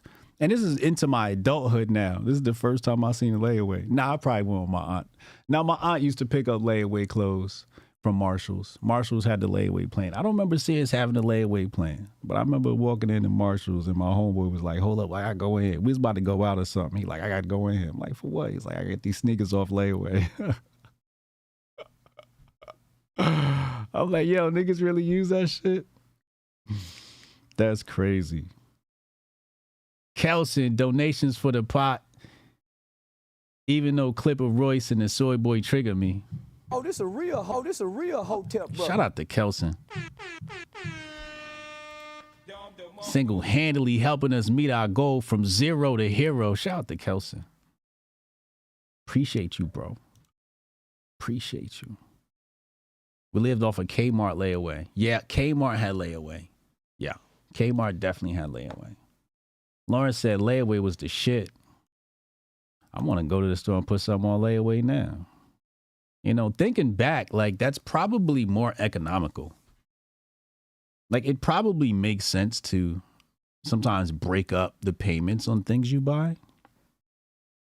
Layaway would be really dope if I could have the item up front. You ain't letting niggas do that shit though. But layaway is probably economically more sound. The problem is they don't have layaway at the dope spots. Donata, oh, that's right. We got Afterpay now. Word. I forgot about that. Yes, that's the new layaway. Damn, that's true. How does Afterpay work? I'm not even familiar with their business model. How does that work? TJ Maxx? I used to work the layaway counter at TJ Maxx. Shout out to the TJ Maxx desk. Sears was legendary. Word stuff. What's Afterpay? I remember seeing it. I mean, I think we have, let me see. Hold on a second.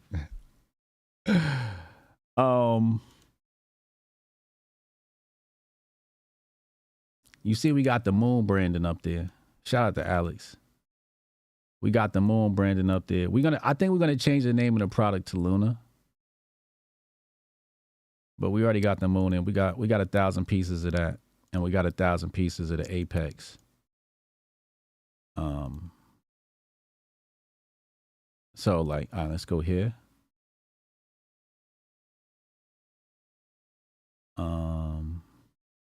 It says Shop Pay.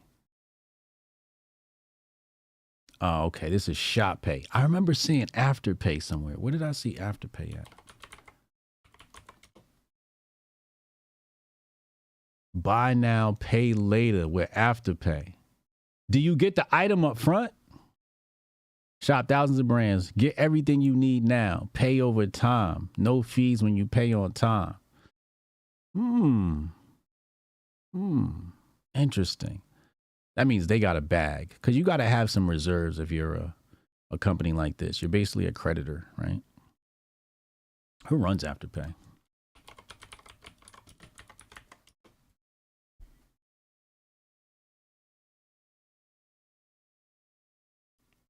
Who money is this?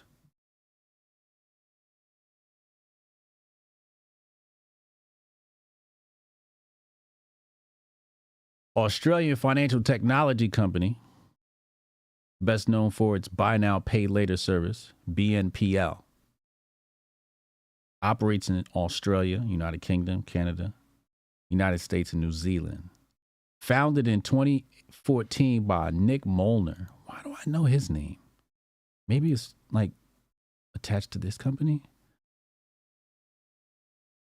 Self-made billionaire. In 2021, Molnar was selected as Bloomberg New Economy Catalyst. As of May 2023, the Australian Financial Review assessed Molnar's net worth at $1.26 billion on the 2023 Rich List. Molnar is Jewish.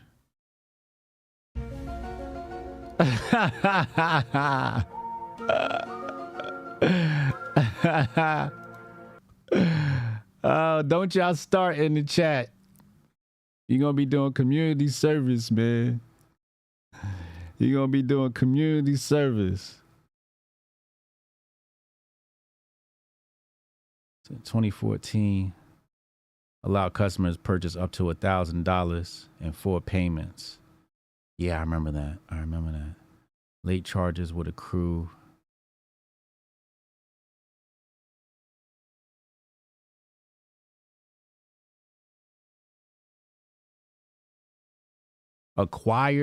Square acquired Afterpay for $29 billion.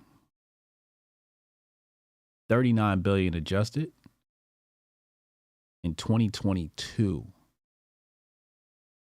Molnar and Eisen received $2.7 billion in Square stock.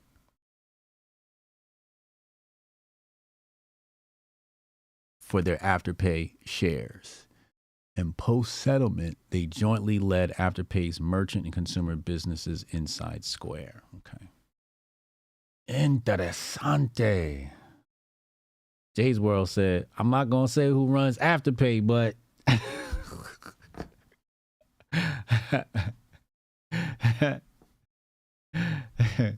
y'all better stop, man. Y'all gonna be doing side quests. I'm gonna call Jacob. We gonna call your bank. We gonna shut y'all down. Y'all not gonna talk about my greatest ally like that. Sears sold guns too? No way.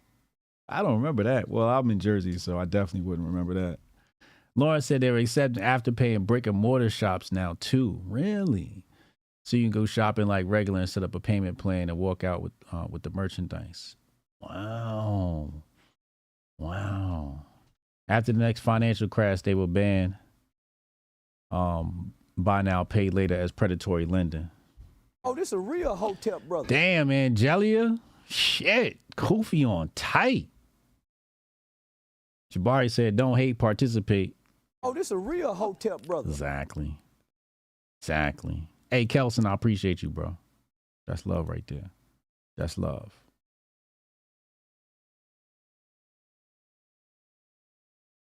Man.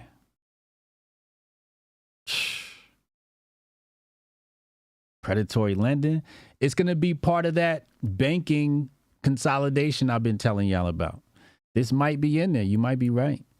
The only thing that's making me say it won't, like if we were to look at the other side of the coin,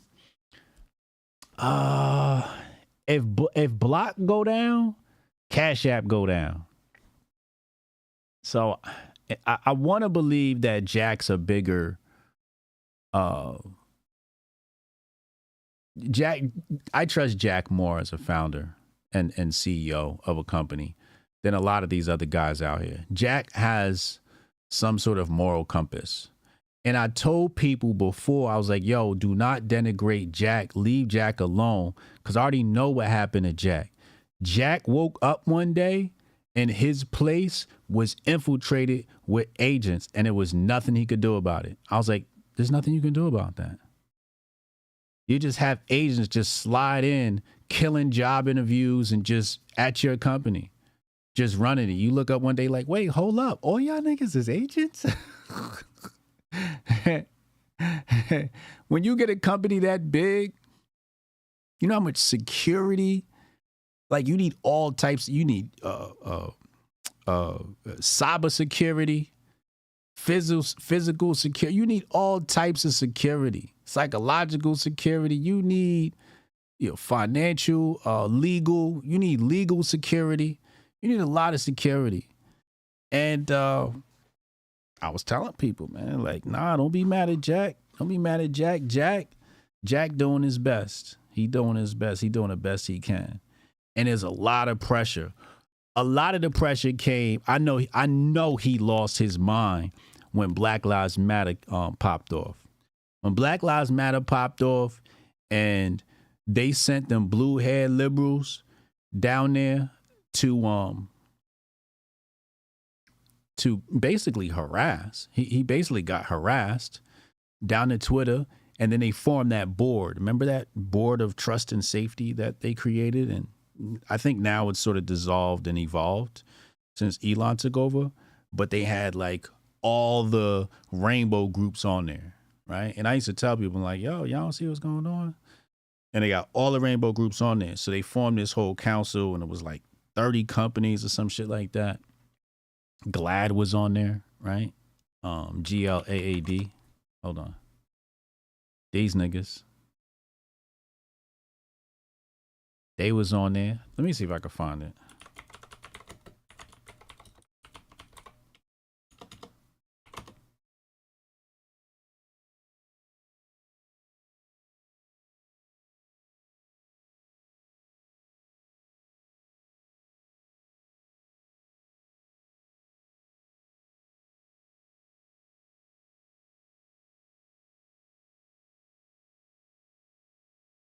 Yeah, they got kicked out. Looks like they got kicked out. GLAAD responds to Twitter's rollback of longstanding LGBTQ hate speech policy.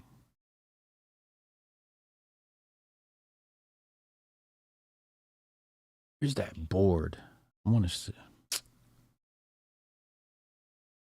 Let me do it like this.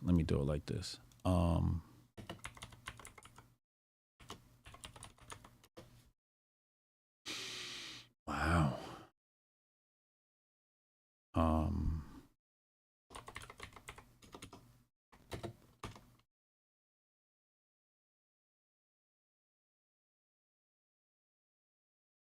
Here it go. Here it go. Found it. Hotep, you're a genius. HotepJesus.com. Anti-Bullying Pro. ADL. This is Twitter's Trust and Safety Council inaugural members. I remember reporting on this. Niggas thought I was crazy. 2016, everybody thought I was crazy. They like, yo, he's an extremist. I'm like, nigga, they're about to bring, this the rainbow agenda. 2016, I sounded crazy. They said I was an extremist. And I'm like, yo, they about to gayify the world. So look. Anti-bullying, ADL, Center for Democracy and Technology. What the fuck is democracy? You already know how I feel about the word democracy. What the fuck is democracy and technology? Glad you called me to babysit. Come on, Blunt Step. Oh, man. Appreciate you, Kelson. Staff Colonel said they still in there. They still in there? Then we got, come down here, look. Cyber civil rights. Dangerous Speech Project. Feminist Frequency. GLAD.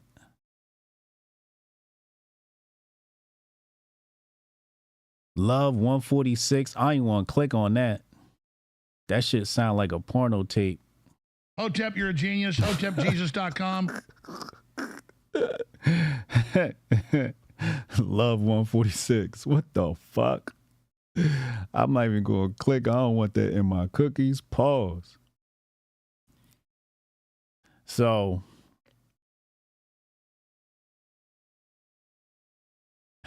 when I saw this in 2016, when this dropped? February 2016, I sounded crazy, man. They told me I was an extremist. Now they telling me. Hotep, you're a genius. HotepJesus.com. And I'm like, it was just on the website. All you had to do was read this shit. All you had to do was read it. That's what I did with Black Lives Matter. Black Lives Matter came out. I was like, oh, they got a website now? I was with the Black Lives. This is the one thing people don't remember. I was with the Black Lives Matter movement from the very start. Then they published the .com. And I was like, nope. As soon as that website launched, I said, nope, I'm out. And I went straight to YouTube. I was like, yo, this shit is an op. They about to bring the rainbow in. They hate men. I was going in. Matter of fact, we should go watch the video now. Let's go watch this video. Let's take a trip down memory lane.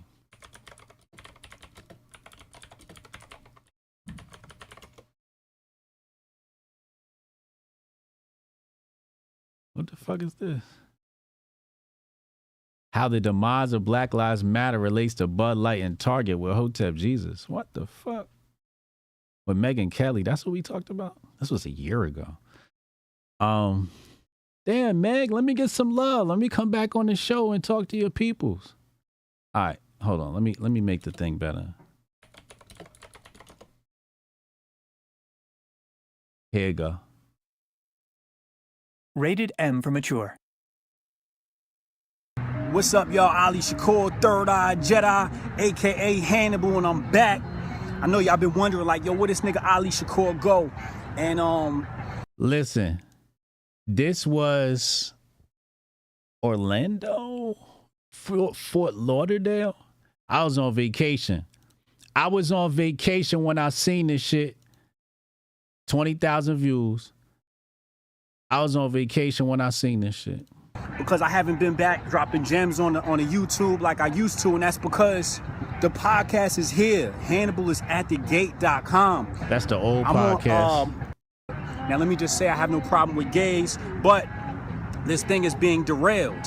So in my mind, I'm trying to figure out, how do we go from Trayvon Martin, Mike Brown, Eric Garner, Tamir Rice to Gay Lives Matter? And I'm gonna show y'all exactly how this happened.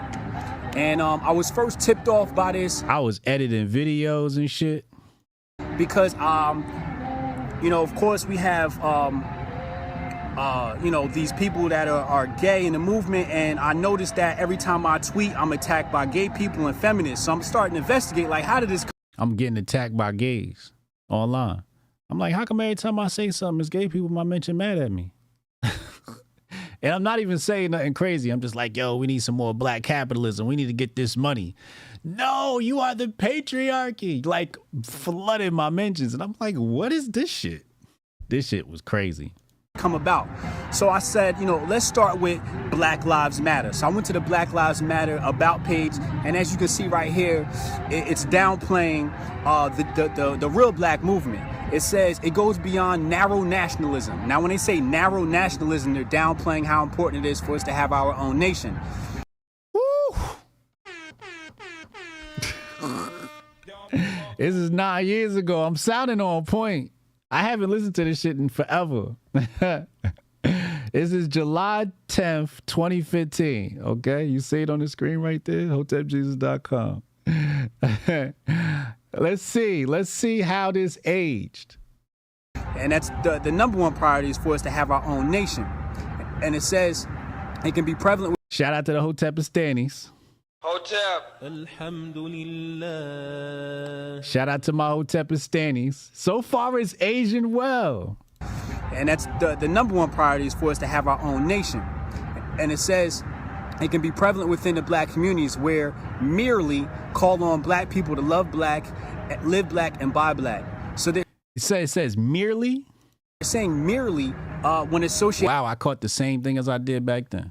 With buying black. Buying black is one of the most revolutionary things we can actually do right now. They go on to say keeping straight cis black men in the front of the movement while our sisters, queer and trans disabled folk take up roles in the background. Black Lives Matter affirms the lives of black, queer and trans folk. Once again, it says Black Lives Matter affirms the lives of black, queer and trans folk. So basically Black Lives Matter is a movement for gay people.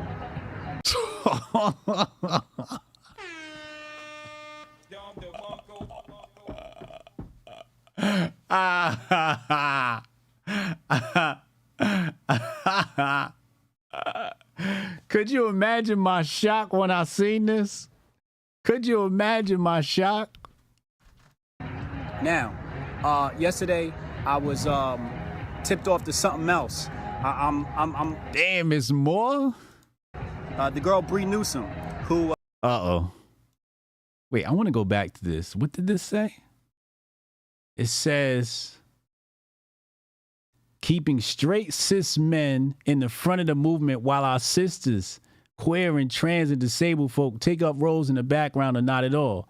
Black Lives Matter affirms the lives of black, queer and trans folk, disabled folk, black undocumented folk, folk with records, women, and all black lives along the gender spectrum. It centers those that have been marginalized within black liberation movement. It is a tactic to rebuild the black liberation movement. So it says right here, it centers those who have been marginalized. So it's not about black people. It's about women, queer and trans folk. In fact, it doesn't even say women. It says Black Lives Matter affirms the lives of queer and trans folk, disabled folk, black undocumented folk, folks with records, then women.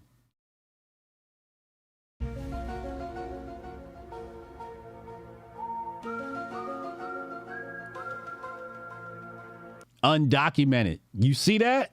You see that, Chris? Undocumented. They had the immigration shit in here. Good catch, Chris. Good catch. They had the immigrants in here. It was all built in. The new agenda was... Let's just go back to the tape. Merely when associated with buying black. Buying black is one of the most revolutionary things we can do. Organizations. One of them is the Black Lives Matter flag. Uh-oh, here we go. Basically, Black Lives Matter is a movement for gay people.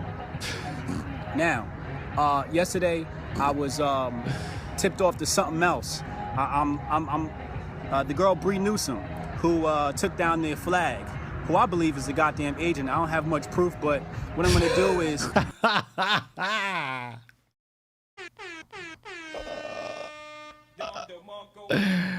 damn, nobody's safe. Oh my God. go ahead and tip you guys off to something that was quite alarming. And what that is here on the Indiegogo page, for the bail that was raised for her defense case, right? Here it says now the money is going to be used for 3 organizations. One of them is the Black Lives Matter Network, which I just showed you is a gay movement. The other one is for the Black Youth Project.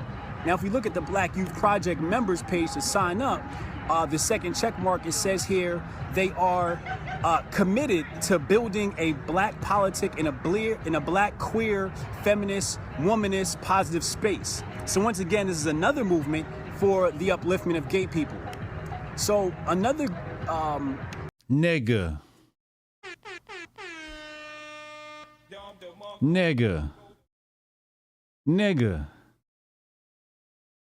And they was calling me crazy.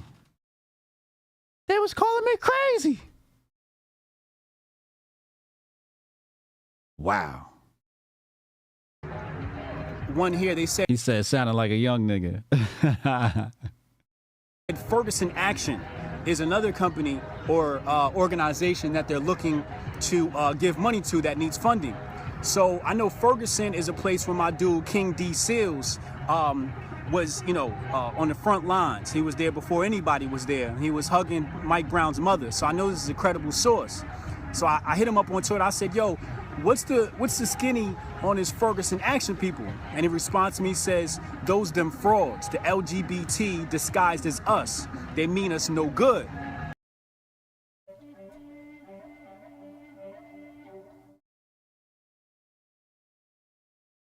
R.I.P. Darren Sills. R.I.P. Darren Sills. Let me get some doves in the chat for Darren Sills. Doves in the chat for Darren Sills. Damn.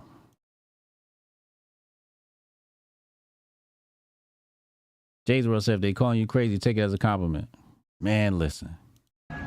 So when I say Bree is an agent, whether she's working with the government, they were putting her into this movement, whatever it may be, fact of the matter remains is she's helping them raise money, these 3 groups, and these 3 groups are in fact for the upliftment of gay people. So once again, how did we go from Trayvon Martin, Mike Brown, Tamir Rice, and Eric Garner to Gay Lives Matter? Right now what I see is it's a complete derailment of the black movement, the black liberation movement, which first and foremost has to deal with our lack of economics. Like I said before, woo! Oh shit. Before, racism is the stripping of opportunities and resources to the black community. So therefore we have to create opportunities and resources for the black community. If we're not doing that, we'll always be victims to racism. So if they're not talking about buying black, they're not true revolutionaries. And I've been hitting Bree Newsome on Twitter and asking her questions consistently about boycotts, and she's been avoiding me. So you guys, I'm gonna ask you, please hit Bree Newsome up on Twitter and ask them, boycotts, economic sanctions, like what's good with that? Also, when I look at economic sanctions,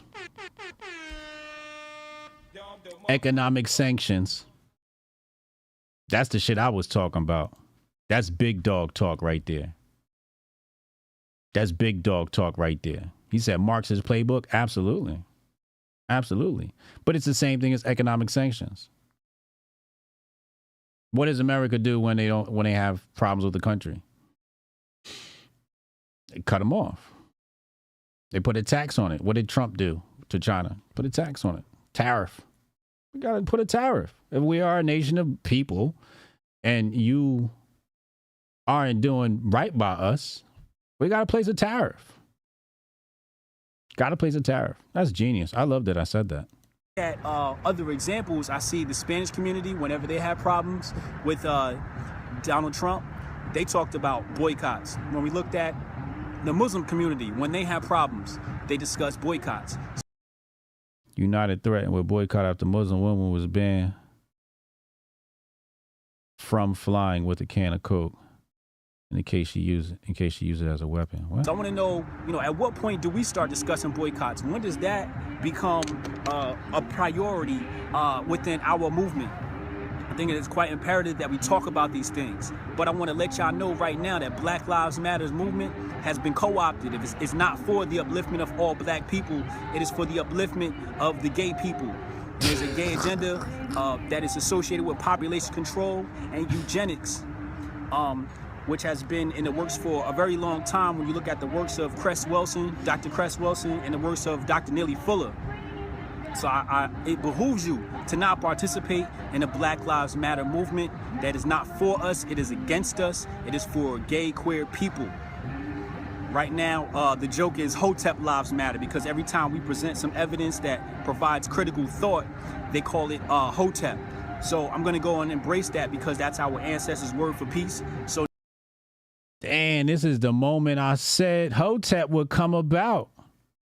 Damn. Now, what we're saying is hashtag. This is like the Genesis video. Hotep Lives Matter. So I'd appreciate it if y'all join in on that so we can embrace the culture that our ancestors left for us. Make sure y'all subscribe. Like I said, the handle is at the... Man.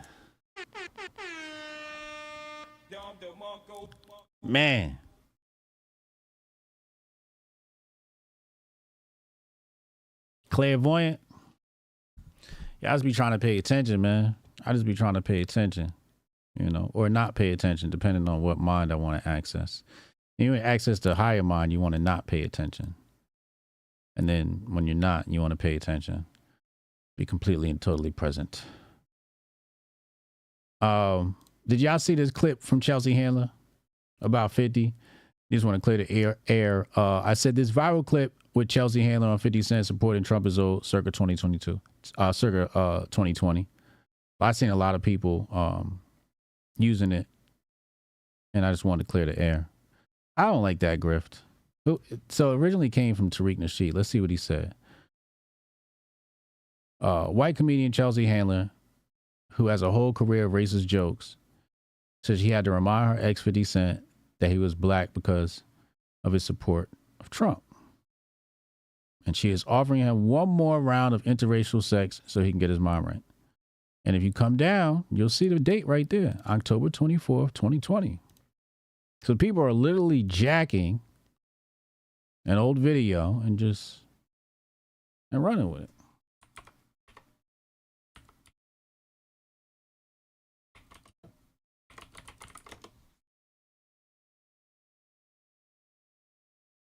Riley Gaines.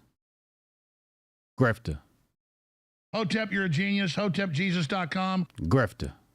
She's been corrupted. And that's what happens, man. You have something happen and the red wokes just swoop in and they wokeify you. They turn you into like a woke grifter. I feel bad. Yo, Riley, free somebody. Listen, man, free Riley Gaines. Free her from this. Free her from this game. Free her, please. Kevin Sorbo. Niggas snatched this shit straight from Tariq Nasheed where it says 2020. Kevin Sorbo, what do I know his name from? He used to be on TV back in the day. Wasn't he like, what do you call it?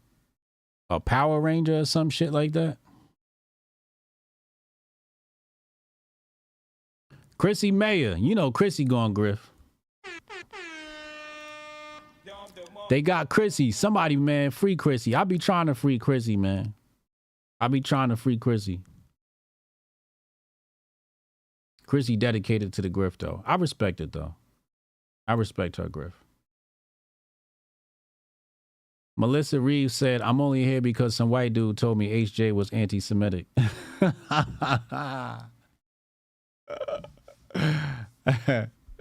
That's hilarious. Hercules. Oh, he was hurt. Oh, wow. Oh, Vincent Oshana. Kim Klasick. Uh-oh.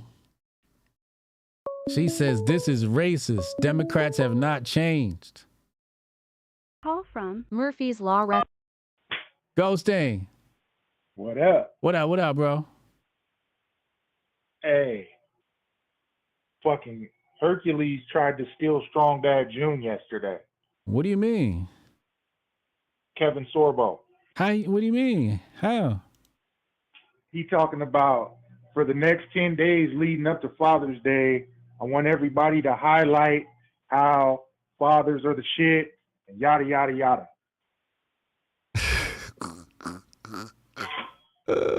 Don't even trip though. I was right there to remind him and everybody else who saw that tweet. We've been doing this since last year. # Strong Dad June. Kevin. Not only that, Judge Joe Brown liked the tweet. What?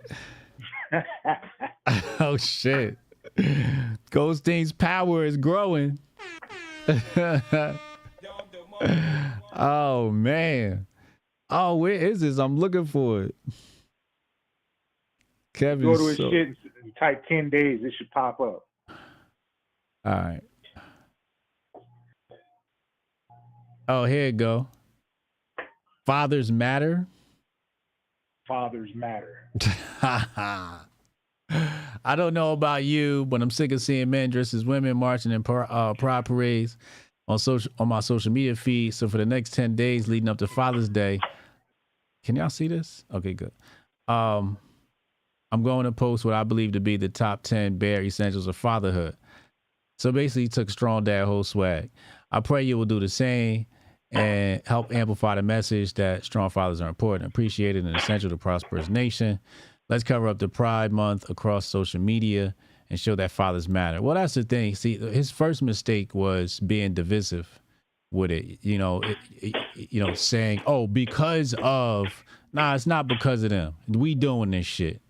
So Goldstein responds. He says, "It's already being done. Hurt. It's called Strong Dad June, and it's for the whole month, not 10 days." Oh shit. They own one, bro. They own one. How you gonna dust off Hercules to come steal some shit? Ridiculous. They go Judge Joe Brown right there.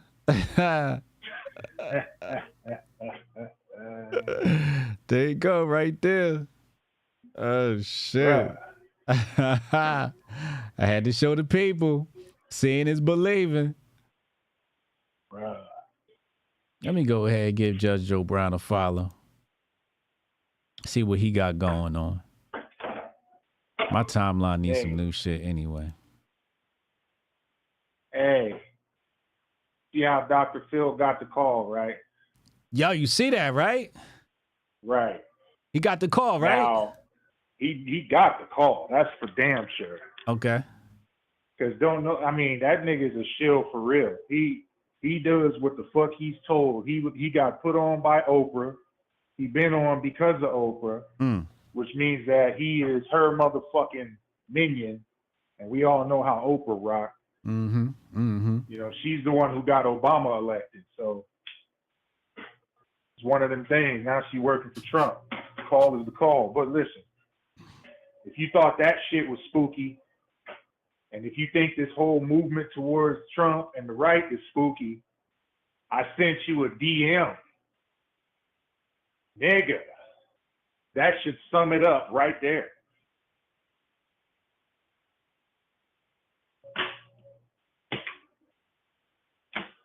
It's a song? It's a fucking church song, nigga. It's a hymn for him. For him. All right, we're going to play it. Golly. It's good? Know, bro. No. Hell no. All right, I'm about to play and see what this shit is about. All right, bro. Hotep and Bill. All right, Hotep and Bill.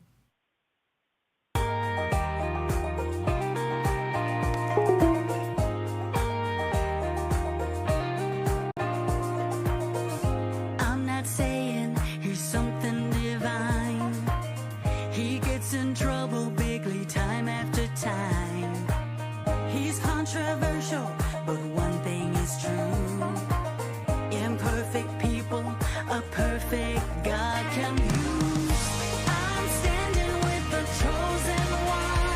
I am the chosen one. Ain't no stopping what the Lord's begun.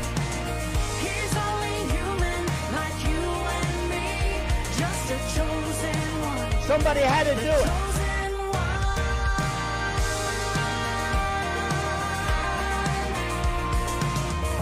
This great nation is under attack.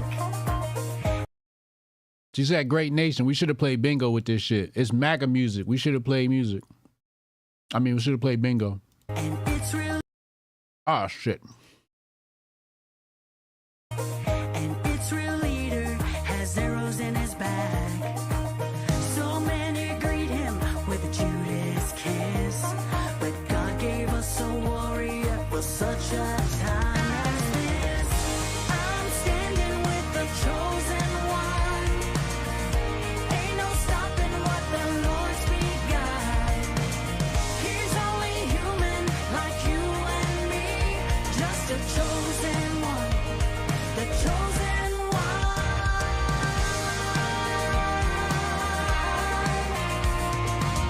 Brothers and sisters, lay down your stones. There's only one God and He's still on the throne. I'm standing with the chosen one. Ain't no stopping what the Lord's begun. He's only human like you and me, just a chosen one. The chosen one.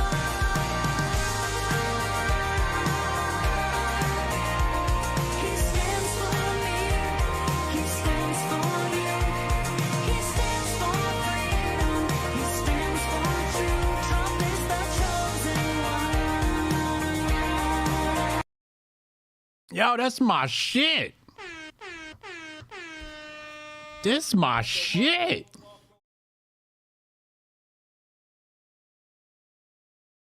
I see what Goldstein was saying, though. Oh, this a real Hotep brother.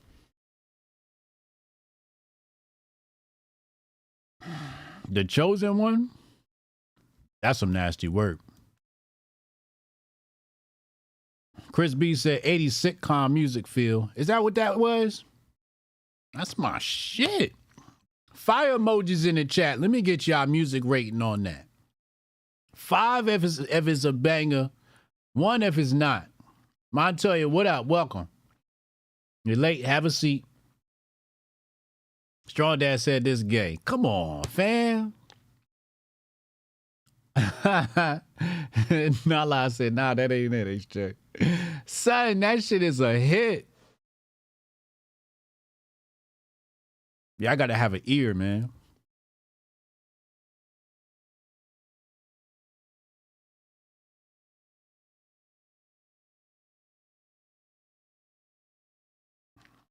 Yo, if Trump rug pull, that'd be crazy. 4. Kelson gave it a 1. Heather said negative. Oh my God. Strong Dad said rainbow trash. 1. Angelia 1. Minus 3,000. Minus 1. Levi said 0. Son, what are you talking about? That shit was fire. That shit was a bop, yo. It just needs a little tweaking, you know? You tweak a couple of things and you got yourself a hit. I want to get on the remix. I got 16 bars for that shit. Hotep, you're a genius. HotepJesus.com. Nigga, I'm the chosen one, nigga. I hop on that shit, talk my shit. Couple of tweaks, man, and that's a hit. If you turn that into a love song, we got a hit. We got a hit.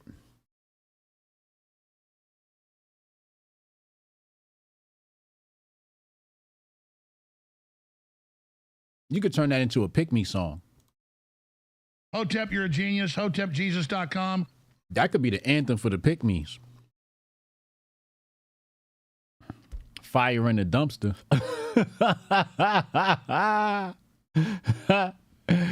Damn, harsh crowd. Damn, you ain't like that? Ghosting ain't like that shit neither. That shit was a bop. What are y'all talking about, man? Change the artist up. Who would I give that record to? I would give that record to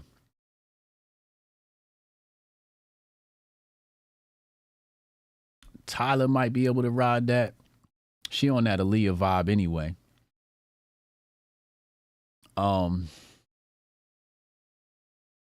Doja could take it. If Doja touched that, it'd be out of here.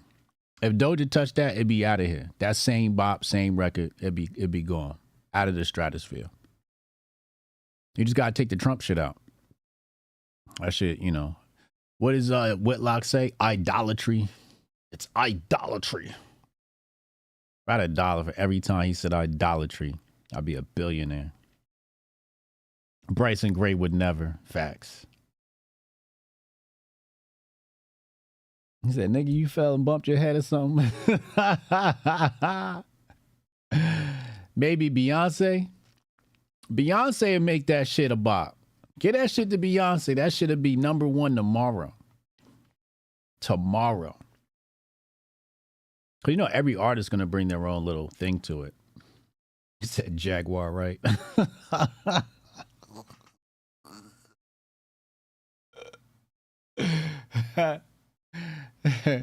Y'all silly. Jaguar, right?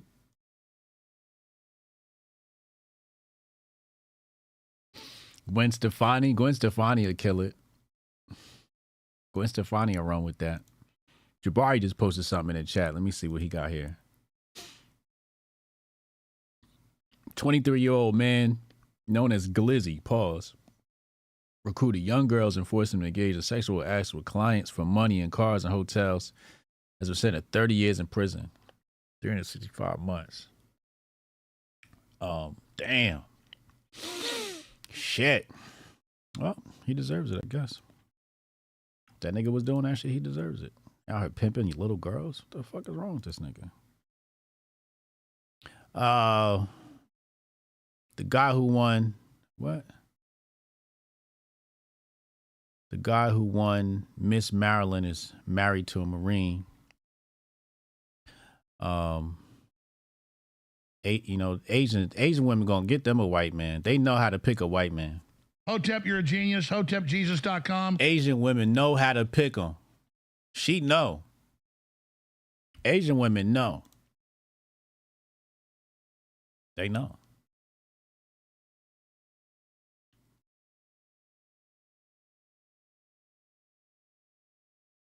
More photos of Chris Brown at his meet and greet. You know, they get to pick the type of photo that they get at Chris Brown's meet and greets. So, you know, if that's what they want, that's what they get. And this is photos from his meet and greet.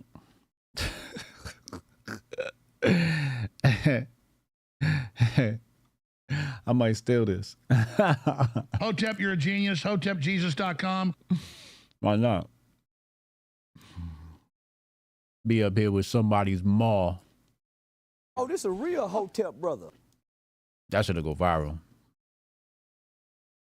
I would be canceled. Woke right would destroy me. Could you imagine? Could you imagine if I posted a photo like this with a white woman? Nigga. A mall. Not just any white woman. A mall. With a mall? Let me tell you something, bro. Let me tell you something.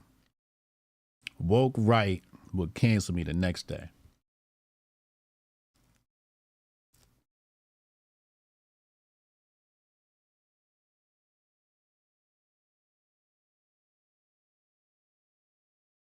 Nah, I ain't see that. Chris Brown did not like us?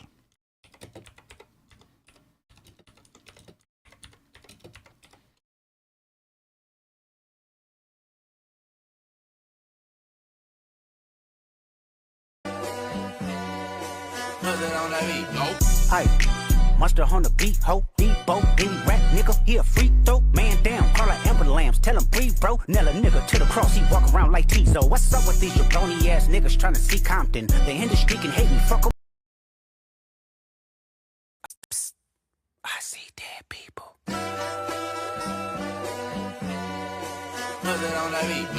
Hey, monster on the beat, ho, Debo, any rap nigga, he a free throw, man down, call her Amber Lambs, tell him breathe, bro, nail a nigga to the cross, he walk around like Tizo. What's up with these jabroni ass niggas trying to see Compton? The industry can hate me, fuck 'em all and they mama. How many options you really got? I mean, it's too many options. I'm finna pass on this body, I'm John Stockton. Beat your ass and hide the Bible if God watching. Sometimes you gotta pop out and show niggas. Certified boogeyman, I'm the one that up to score with him. Walk him down whole time, I know he got some hoe in him. Pole on him, extort shit, really the flow on him. Say Drake, I hear you like I'm young. You better not ever go to cell block 1. To any bitch that talk to him and they in love, just make sure you hide your little sister from. They tell me Chubb's the only one that get your hand-me-downs. And party at the party playing with his nose now. And Baca got a weird case, why is he around? Certified lover boy, certified pedophile. Wop, wop, wop, wop, wop. That fuck him up. Wop, wop, wop, wop, wop. I'ma do my stuff. Why you trolling like a bitch, ain't you tired? Trying to strike a chord and it's probably A minor.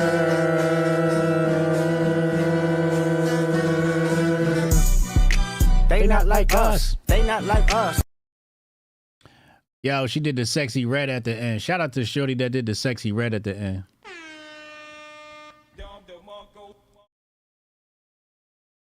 That shit was fire. Let's see what else Jabari put in here. Sometimes Jabari puts stuff in here I can't even access. I have to switch accounts and shit. Switch browsers. Because people got me blocked. I don't mind it. I block a lot of people.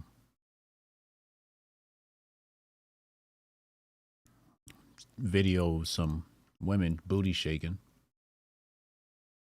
Woke right reacting to it. Oh, I saw this shit. I did see this on the timeline. All I could do was shake my head. It said fans argue if Jason Kidd is actually black after making history appearing in the NBA Finals. They trying to take Jason Kidd from us? What? That's like trying to take Kidd from Kid and Play from us. What are we doing? What are we doing? T-Pain, Omarion, Jad Jackson have something to it as well. I seen Omarion shit. Omarion shit was fire. Janet Jackson did something? I'm gonna have to check out Janet's shit. I thought Jason Kidd was black, yo. I mean, what are we doing here?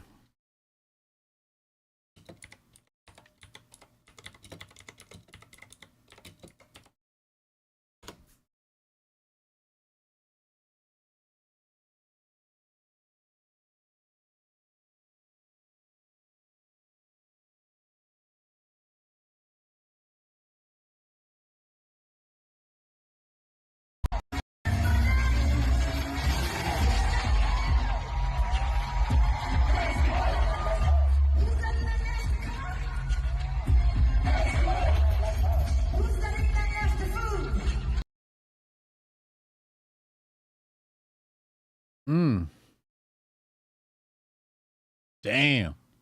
Janet Jackson took it? I didn't even know Janet was out here selling tickets. You know she gonna put on a show. You know she know how to put on a show. That's Michael's sister. You know she know how to put on a show. That's the problem with a lot of these artists. They don't know how to put on a show. You gotta really, it's hard to put together a show too. It's really hard. It's a very difficult thing to do. All right, I'm caught up on what Jabari sent me.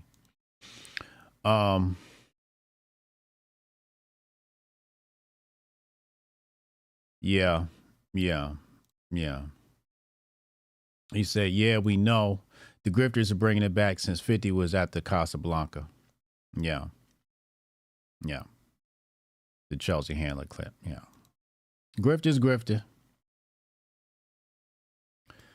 Woke right. Ain't got nothing else better to do. She not on no damn Ozempic. Don't tell me that. Is Drake black? Technically, Drake's not black.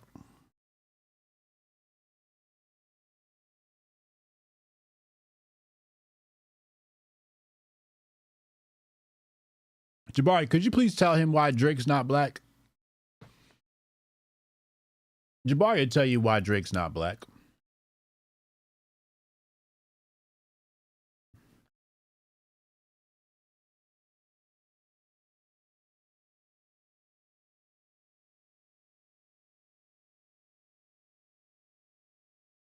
Lawrence say, you see Ebony K. Williams test tube, baby? Listen.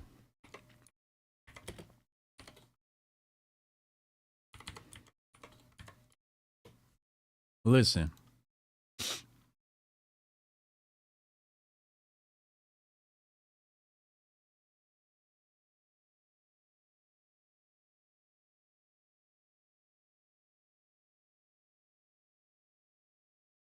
Oh, I wanted the original clip.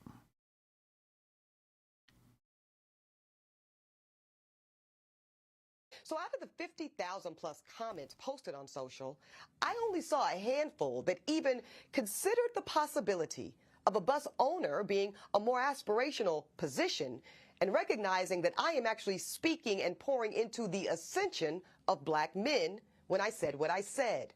But see, no, some of y'all were too busy naming and shaming me personally and black women in general as undesirable, gold diggers, and much worse.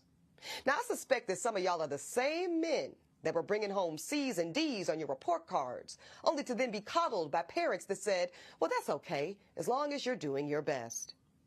Well, listen, I love and believe in the excellence of black men. So no, my dear, C's and D's or any other form of mediocrity is not okay.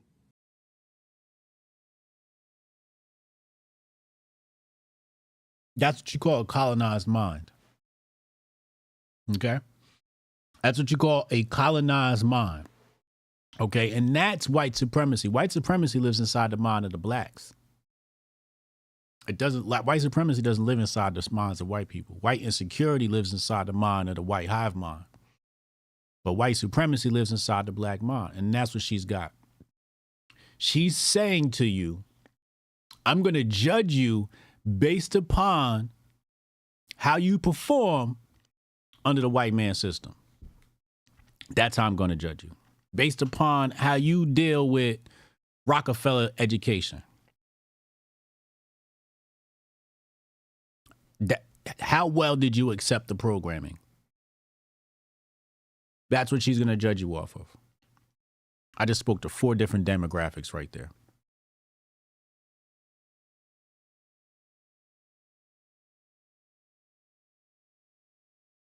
This was she on. Do you got A's and B's? The fuck? No, I will not create a soft place for you or anybody that I love to fall comfortably into the bigotry of low expectations. So I'm going to say one more time. And the sad part is this is written and it's a monologue. It wasn't like she came off the top with this. No, she sat down and wrote this. Which means she had time to think about it. You had time to rethink this dumb shit.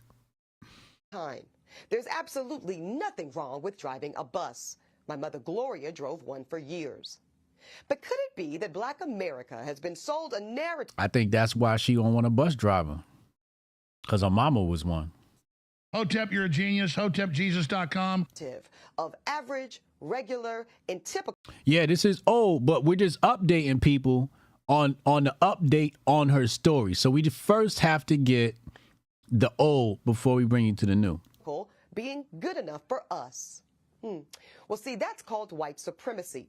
And in this case, it takes the form of conditioning black Americans to happily accept being a permanent American underclass.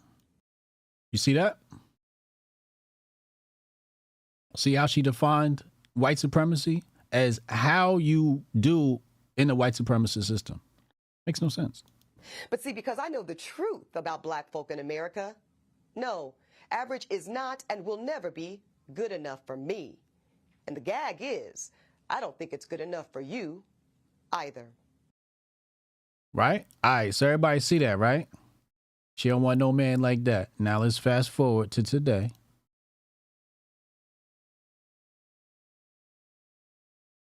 Ebony K. Williams is pregnant at 40 years old. She had a 2-year journey use of frozen eggs to pursue motherhood through sperm donation and IVF, in vitro fertilization.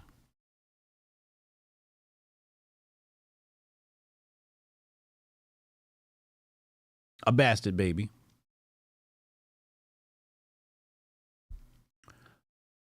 A single mother.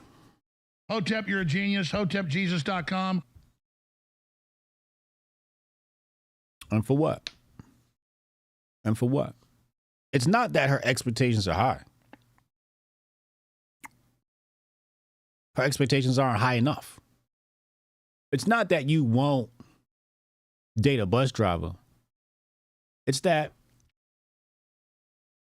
you don't know how to vet a man. And you don't know how to vet a man because your own moral compass is just fucked up. It's broken. It's decrepit. It's kaputt, as the Germans would say. It's ruined. It's been maligned. Your own POV on life. And the reason why your POV on life, ironically, is so screwed up is because you got all A's in school, all A's and B's. Hotep, you're a genius. HotepJesus.com. You took the programming and got flying colors.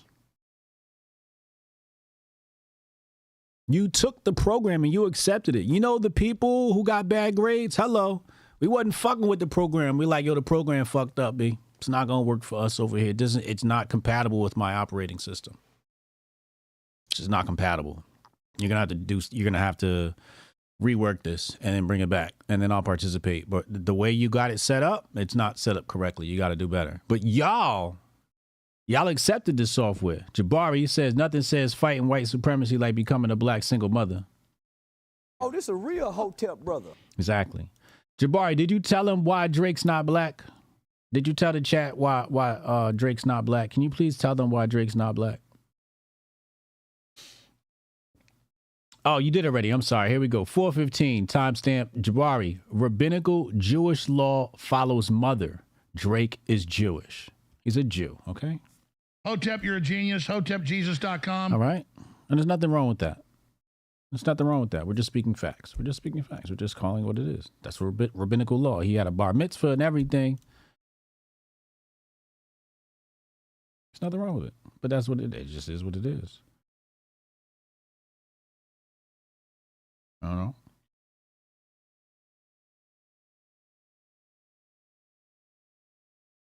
But this is what she did.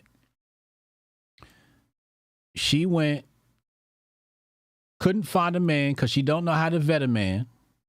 And what she do? What she do?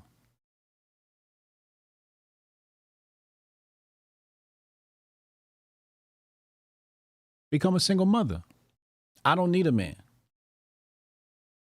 Then she going, I don't even want to talk bad on people's kids. So let's not go there. Let's not go there. But God knows, only God knows what the fuck she's about to raise. And if ain't a man in her life, I feel bad for the baby. Not a guy, not a male, a man. A man. If you ain't got one of those, I'm concerned for the baby. Concerned for the baby. So you're so picky on a man that your baby ain't got a daddy.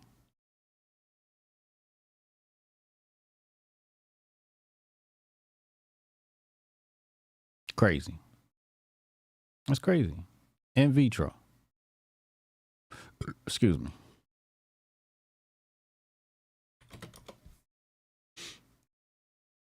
That's absolutely crazy.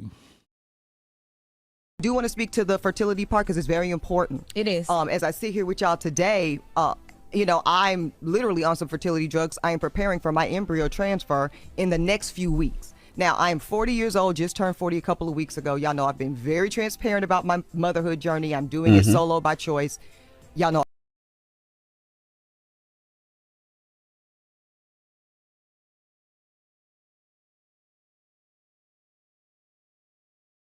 Single mother.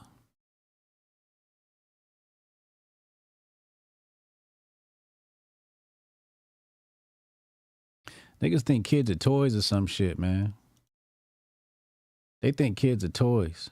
I froze eggs at 34 years old. I'm doing this. I'm excited to be a mom. I'm scared as hell. I know it's going to be the hardest thing I've ever done in my life, and yet I cannot wait to enter this mother era of my life.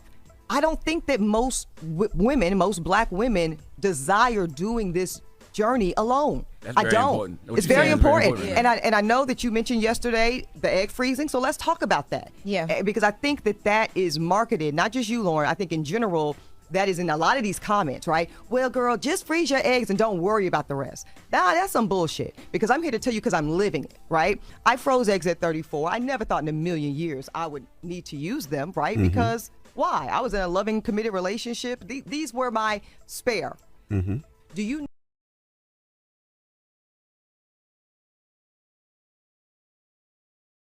I didn't think I'd have to use these, but I have a spare.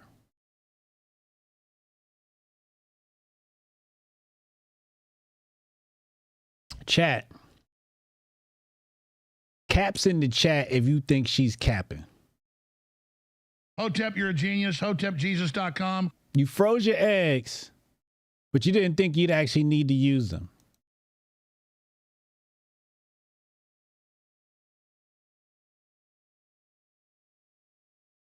This is a spare. I got some spare eggs around.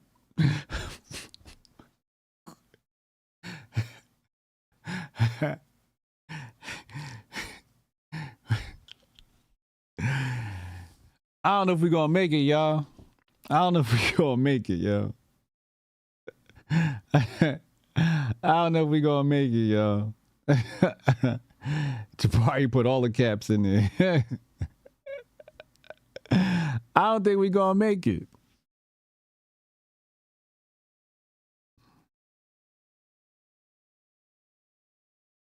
Listen up, fellas. They always have a backup plan. Listen, this is nasty work. She went through all the trouble to freeze her eggs, but she about to tell us, oh, I didn't plan to do this. You literally planned to do this. You went and had a procedure done, paid with your money to have a spare? Nah, nigga, we knew what you was doing. Hotep, you're a genius. HotepJesus.com. Your subconscious knew. If anybody didn't know, your subconscious knew. That's why you went up there. Because you knew you might need these shits. Because don't nobody like your ass. Your coochie probably dry. Hotep, you're a genius. HotepJesus.com. I'm glad I put the disclaimer before this episode. She got dry coochie. You know? She needs some more fruit in the diet. Loosen that coochie up a little bit.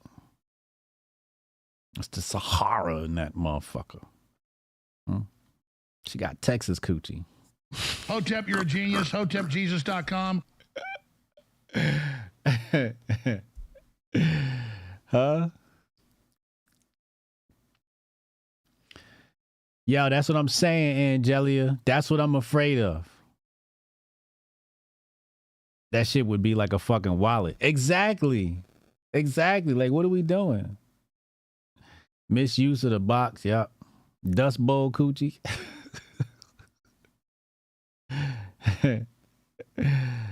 Melissa said, do the Kegels too. Oh, man. She got loose coochie? Watermelon, yeah. This is terrible. This is terrible. You went to have a procedure done. Oh, let me get these spare eggs. I'm going to go freeze these eggs just in case I need them one day. What? Nah, nigga, you knew what was about to happen. You ain't want to tell nobody you knew it was about to happen, but you knew nobody liked you. You knew nobody liked you. You know you're not a likable person. And it's probably because you don't like anybody. You got issues. You need to see a therapist. She destroyed that show. They got a whole new cast after her. What show?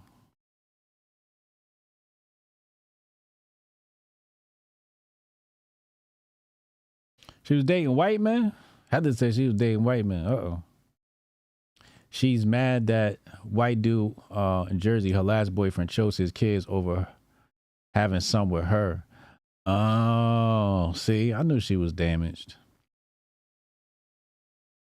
Stewart said they not soaking in vinegar anymore. Is that a thing? Or was that a thing? I know it's some recipes being lost. She went for the top 5% instead of finding the dude at her level. Ooh. Oh, this a real Hotep brother. Yeah. Word. Again, her moral compass is fucked up. You don't want to choose people based upon income, right? It's like choosing people based upon race. Right? It's the same principle. It's like, nah, you kind of want to have, because following this theory that everything we see is an illusion, it doesn't exactly exist, right?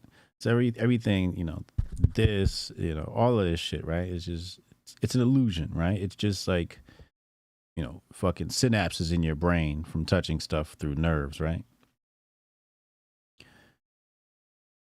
So what's real? Hotep, you're a genius. HotepJesus.com. So let's get past what I see about this person. Let's put that last. And let's talk about the person inside. Let's talk about the person inside. It's not about what you don't want.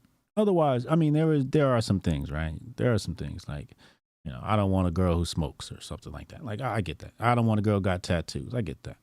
You know, tattoos on women are just the worst. Anyway, clear skin is best, but we all break the rules, don't we? Anyway, but what's deeper? What is it that you really want to look for in another human being? And I think a lot of it is, I have two, but I want to really get to the top one.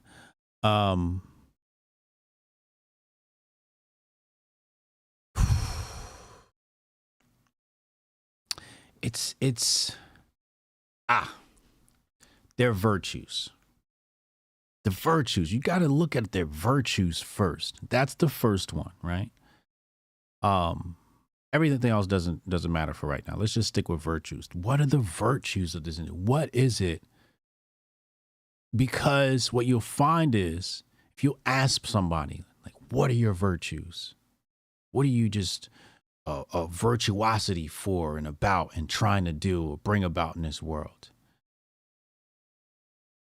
Most people wouldn't be able to answer that. And or if they are, they're not actively pursuing that thing, like whatever that virtue is, right? Because where they are now is inconsequential over the long term. 10 years, a lot could change in 6 months. You know what I'm saying? A lot could change in 3 months. So you would have to judge somebody by their virtues and start there. And I say that because when you find people without virtues, then you'll find empty people. This is a shell, right? This person's a shell. They're not even expressing the human aspects of themselves, which is to have virtuosity. What you might find is if this person has virtues, you'll find that their virtues are fucked. What are your virtues? I want to bring equality for all women. Get this bitch out of here. Hotep, you're a genius. HotepJesus.com. You know what I mean? So that's going to take some work, right? So you're going to have to say, all right, what are your other virtues? Let's go on. And then, you know, you might have to, you know, you might have to work on it a little bit, you know. Some guys, like wholesome white woman. Wholesome white woman said she was a raging liberal when she met her man, and then all of a sudden, now here she is, wholesome white woman. She's a stay-at-home mom. She's like, yo, what the fuck was I thinking, right? So you can't just throw the whole woman away.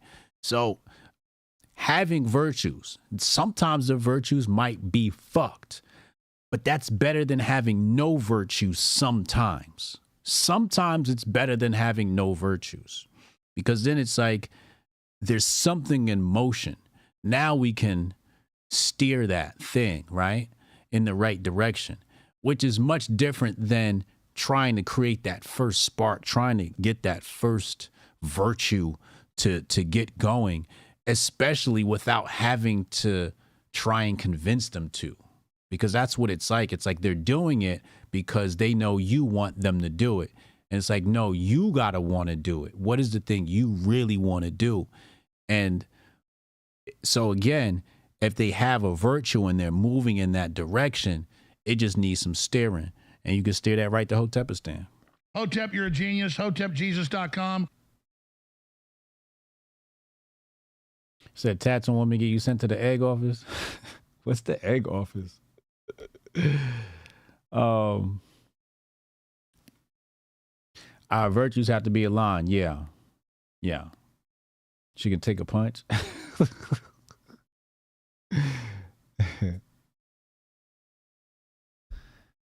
Like Candace say, use your eggs or they will scramble your brain. There you go.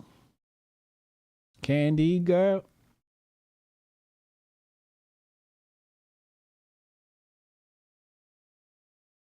Was the sperm donor unvaxxed? Oh, man. No toes. Was the sperm donor unvaxxed? Wow.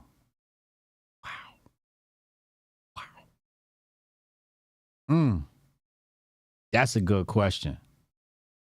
That's a good question. It's a really good question. That means a lot. That means a lot. To some people, you might not think that's big, but that's really big. Pause. Kevin Samuels rolling in his urn. Man, listen. Real Housewives of New York brought that fake woke energy. Yeah.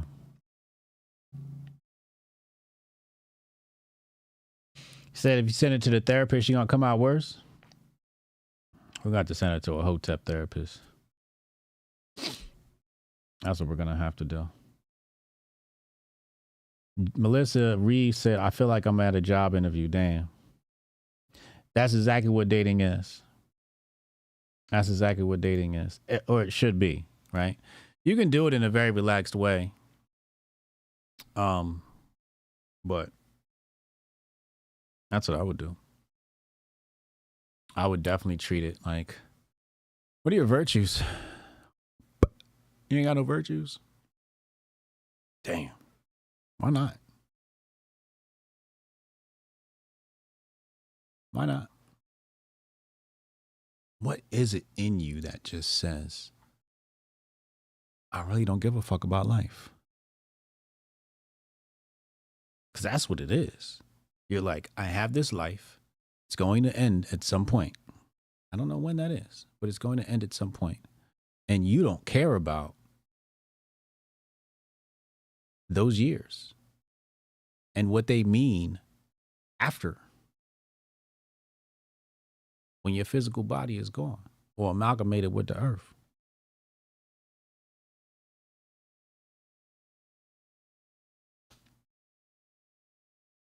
You don't care. That's weird.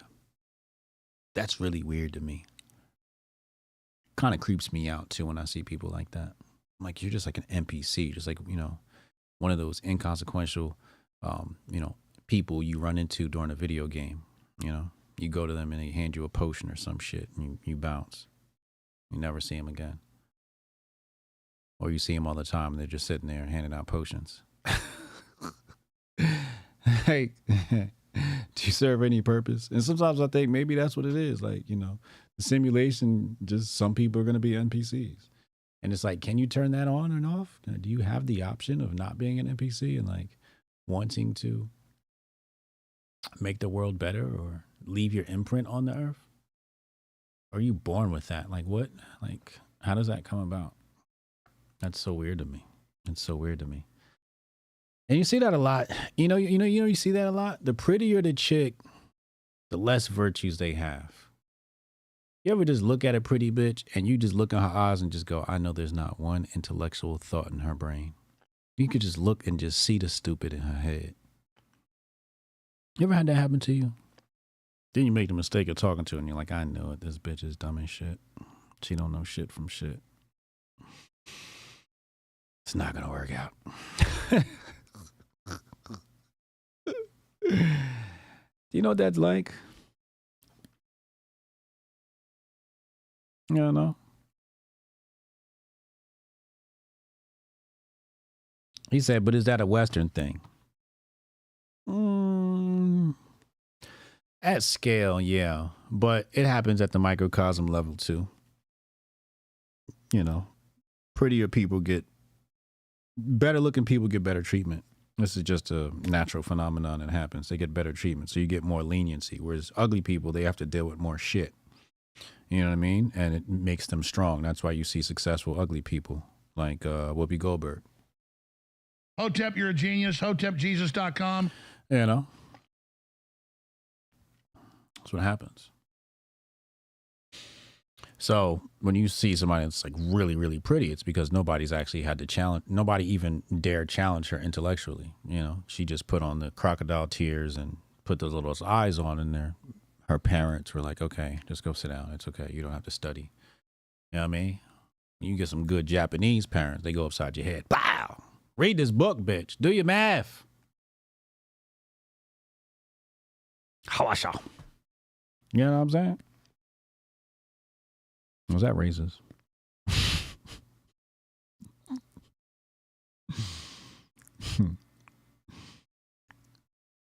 Most of my life is lived between your distractions. Yeah. Yeah. That's facts. I like that. Most of life is lived in between your distractions. Oh, this a real Hotep brother. There you go. It's called the halo effect in Psych 101. Look it up. Let's take a look.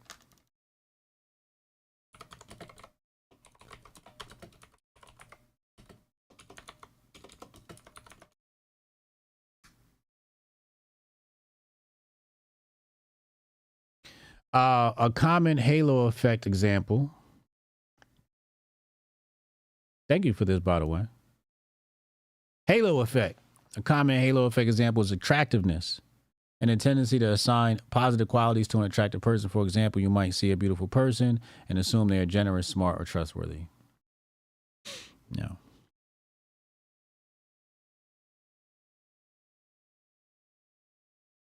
The halo effect refers to the tendency of people to rate attractive individuals more favorably for their personality traits or characteristics. Yeah, the halo effect. There you go.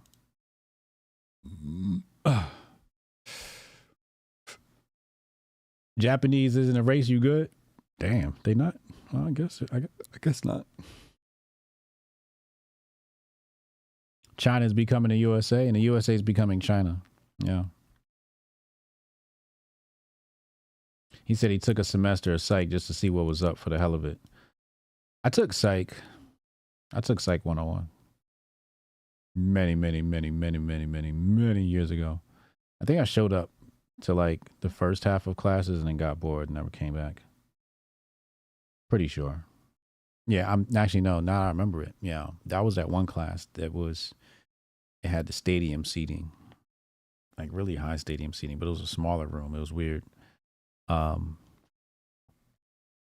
And I think I showed up probably like the first maybe 5 classes, and then I just stopped showing up. Teacher was trash. He was trash. I gotta be honest with you, because I was really interested in psychology, and I'm like, oh, this nigga's fucking whack as shit. I don't feel like I'm learning anything. And I think that's the thing with like smart people. Smart people know when they're learning and when they're not. And they tend to tune in when they're learning and not when they're not. Because I definitely selected that class out of interest, and he was just trash. Anyway, That's a damn shame. She's got to go and fucking lie to us. Hold on, what happened? Who won?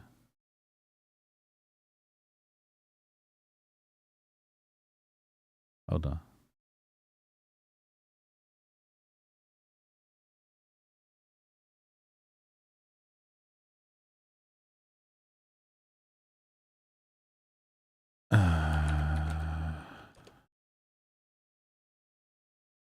Why is it not? Why is it not on the homepage? They just had it up here on the homepage. Who won?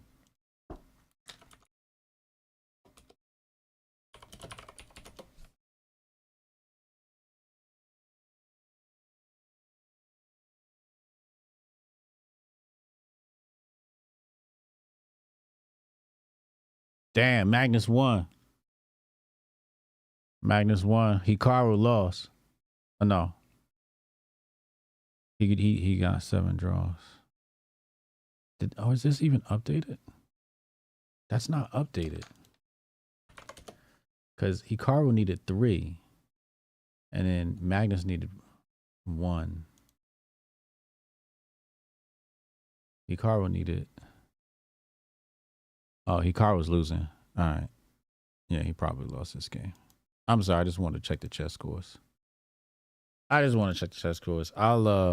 watch the update after I get over here. I'm taking the fam. We going to see Bad Boys tonight. Y'all going to see Bad Boys? We gonna go see Bad Boys.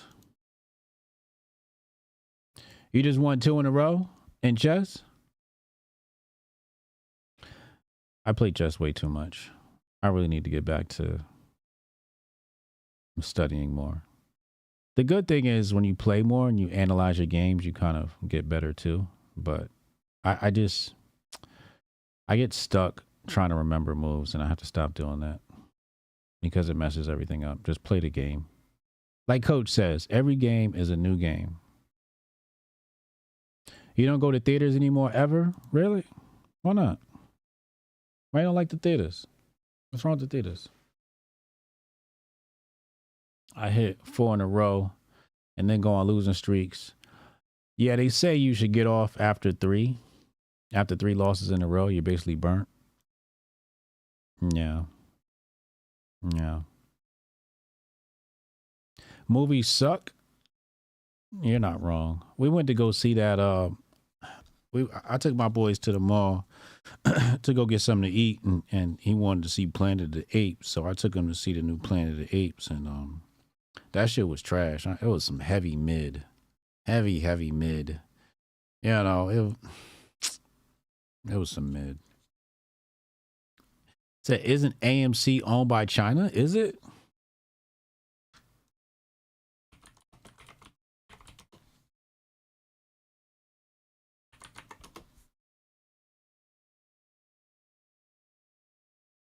Wait, what did I say? AMC has the largest share of the U.S. theater market.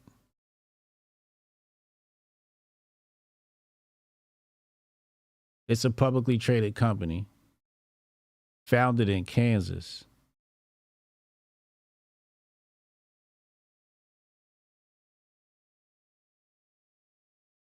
Odeon Cinemas Group.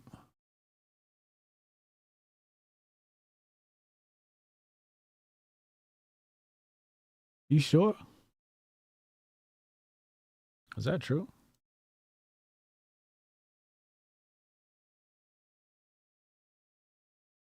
I don't know. He said AMC, $12 for a beer. Nigga, it was me and my 3 sons, nigga. I paid like $100 or some shit like that. I was like, yo, can't even go to the movies no more. Bill was big as shit, because you know you gotta get popcorn and shit. Put your order in, you go sit down and they bring it to you. You refuse to give them money, they bootleg everything. Yeah. If I was a single man, that's how I would be, right? But when you like have kids and shit, and you date light-skinned women, yeah, that's what happens. You know, light-skinned women always want to go out. Hotep, you're a genius. HotepJesus.com. They always want to go somewhere. That's the halo effect. That's the halo effect. That's what that is, man. It's the halo effect. I refuse to give them my money to Chinese company. Oh, Chinese company has the largest stake. Oh, okay. So I guess they bought it because if it's publicly traded, I guess they just have the most shares. Either pre-acquisition, pre-IPO or something, or is it post-IPO?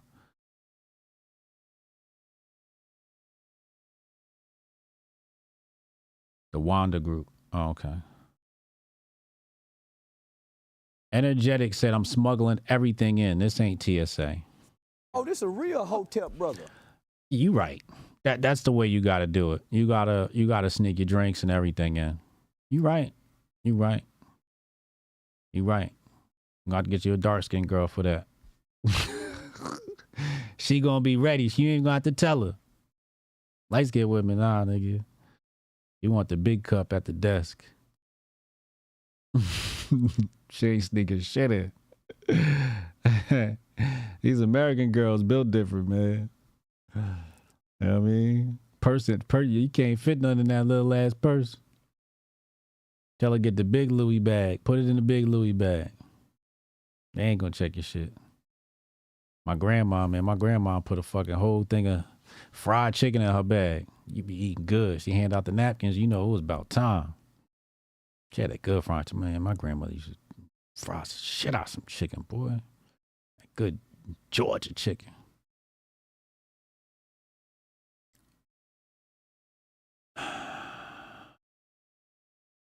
He said, there's really nothing like the big screen, and the sound can't get that at home unless you're a millionaire. Yeah. You're right. You can get the sound at home, though. We used to have, my dad used to have a theater in the house. We had a theater in the house, and we had that shit kitted out with the Bose system. And it's not the same experience screen-wise. But you're right. Like, if you're a millionaire, you can probably get pretty close. If you're, a decent earner now, you can get some nice. Demi got a sick ass projection screen. His projection screen is sick as shit.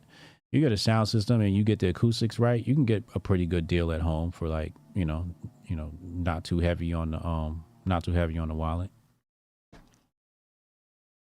And Jelly is saying, I got my big bag out for the theater. Oh, man, we got a real Hotep sister. Oh, this a real Hotep brother. See what I'm saying? It's a real one. Melissa said, my mom and I used to sneak in homemade cookies to the theater. But do you sneak them in anymore, though? Do you still sneak them in? Or you going to the desk? Cast iron fried pan chicken? I think that's how my grandma used to do it. I can't remember, but I'm pretty sure I seen it in the cast iron joint. Decades of love in that pan can't recreate that shit. Word. Steph said he goes to the movies often. I spent money on speakers for the house, and the money seat is where she sits. It has never failed me, the money seat. What is the money seat? She said, I did last time I went. You smart. Donut muncher. What the fuck? HJ's deadpan got me rolling. Shout out to the Rumblers. Appreciate you, man. Throwing something in the pot. Yeah, I know. Shout out to Kelson. Holding us down. Jabari holding us down. I appreciate you, man. Y'all are fucking amazing. Fucking amazing. Don't forget, 45% off Strong Dad June. Use the coupon code. Go get your Apex. Go get your Flow. Go get that ASAP. Coupon code Strong Dad June. 45% off. All right. Enjoy your weekend, man. Be well. Stay merry. Tell somebody in your family that you love them. And Hotep and Bill. Welcome to the 4th annual Grifties and the first ever live Grifty Awards. And now for your hosts, Uncle Hotep and Hotep Jesus. Yo, no George, but I can't even breathe in this joint. That's fucked up. He working on that Coon of the Year award. Black people, am I right? We've got some great categories tonight, including athletes. We'll say what's up to your dad. Season's COVID-19. Who did you want? Hamlin? Hamlin's a sleeper. Hamlin's a sleeper. Female, musical, celebrity, people's political grifty, the Hall of Fame, and a surprise category. Y'all see we professional, we got the teleprompter and shit. And of course, the one everyone is waiting for, Grifter of the Year award. From podcasts to movies. DJ Protocol. Yeah, DJ, that's the time to do it. This is not a grift. I really think Lil Nas X is a gay demon. How dare you? Unlike most modern award shows, none of these women have penises. Women shouldn't speak anyways. Y'all picked the blackest room for a black. Paint the walls white so I can see y'all next time. All coons look alike to me. Some of you white people, too. Some of y'all look like you came from 8 Mile. We're halfway through, no one's been shot yet. But I'm going to say at the Grifty Awards, there's only one person more arrogant, more self-assured than me, and that's Hotep Jesus. Grifter of the Year. Clap it up for old Uncle Hotep. Hopefully my kids will watch this and be inspired and stuff like that. Fuck them kids. I'm looking for my wallet. I'm like, oh, thank God he didn't take it. Thank God.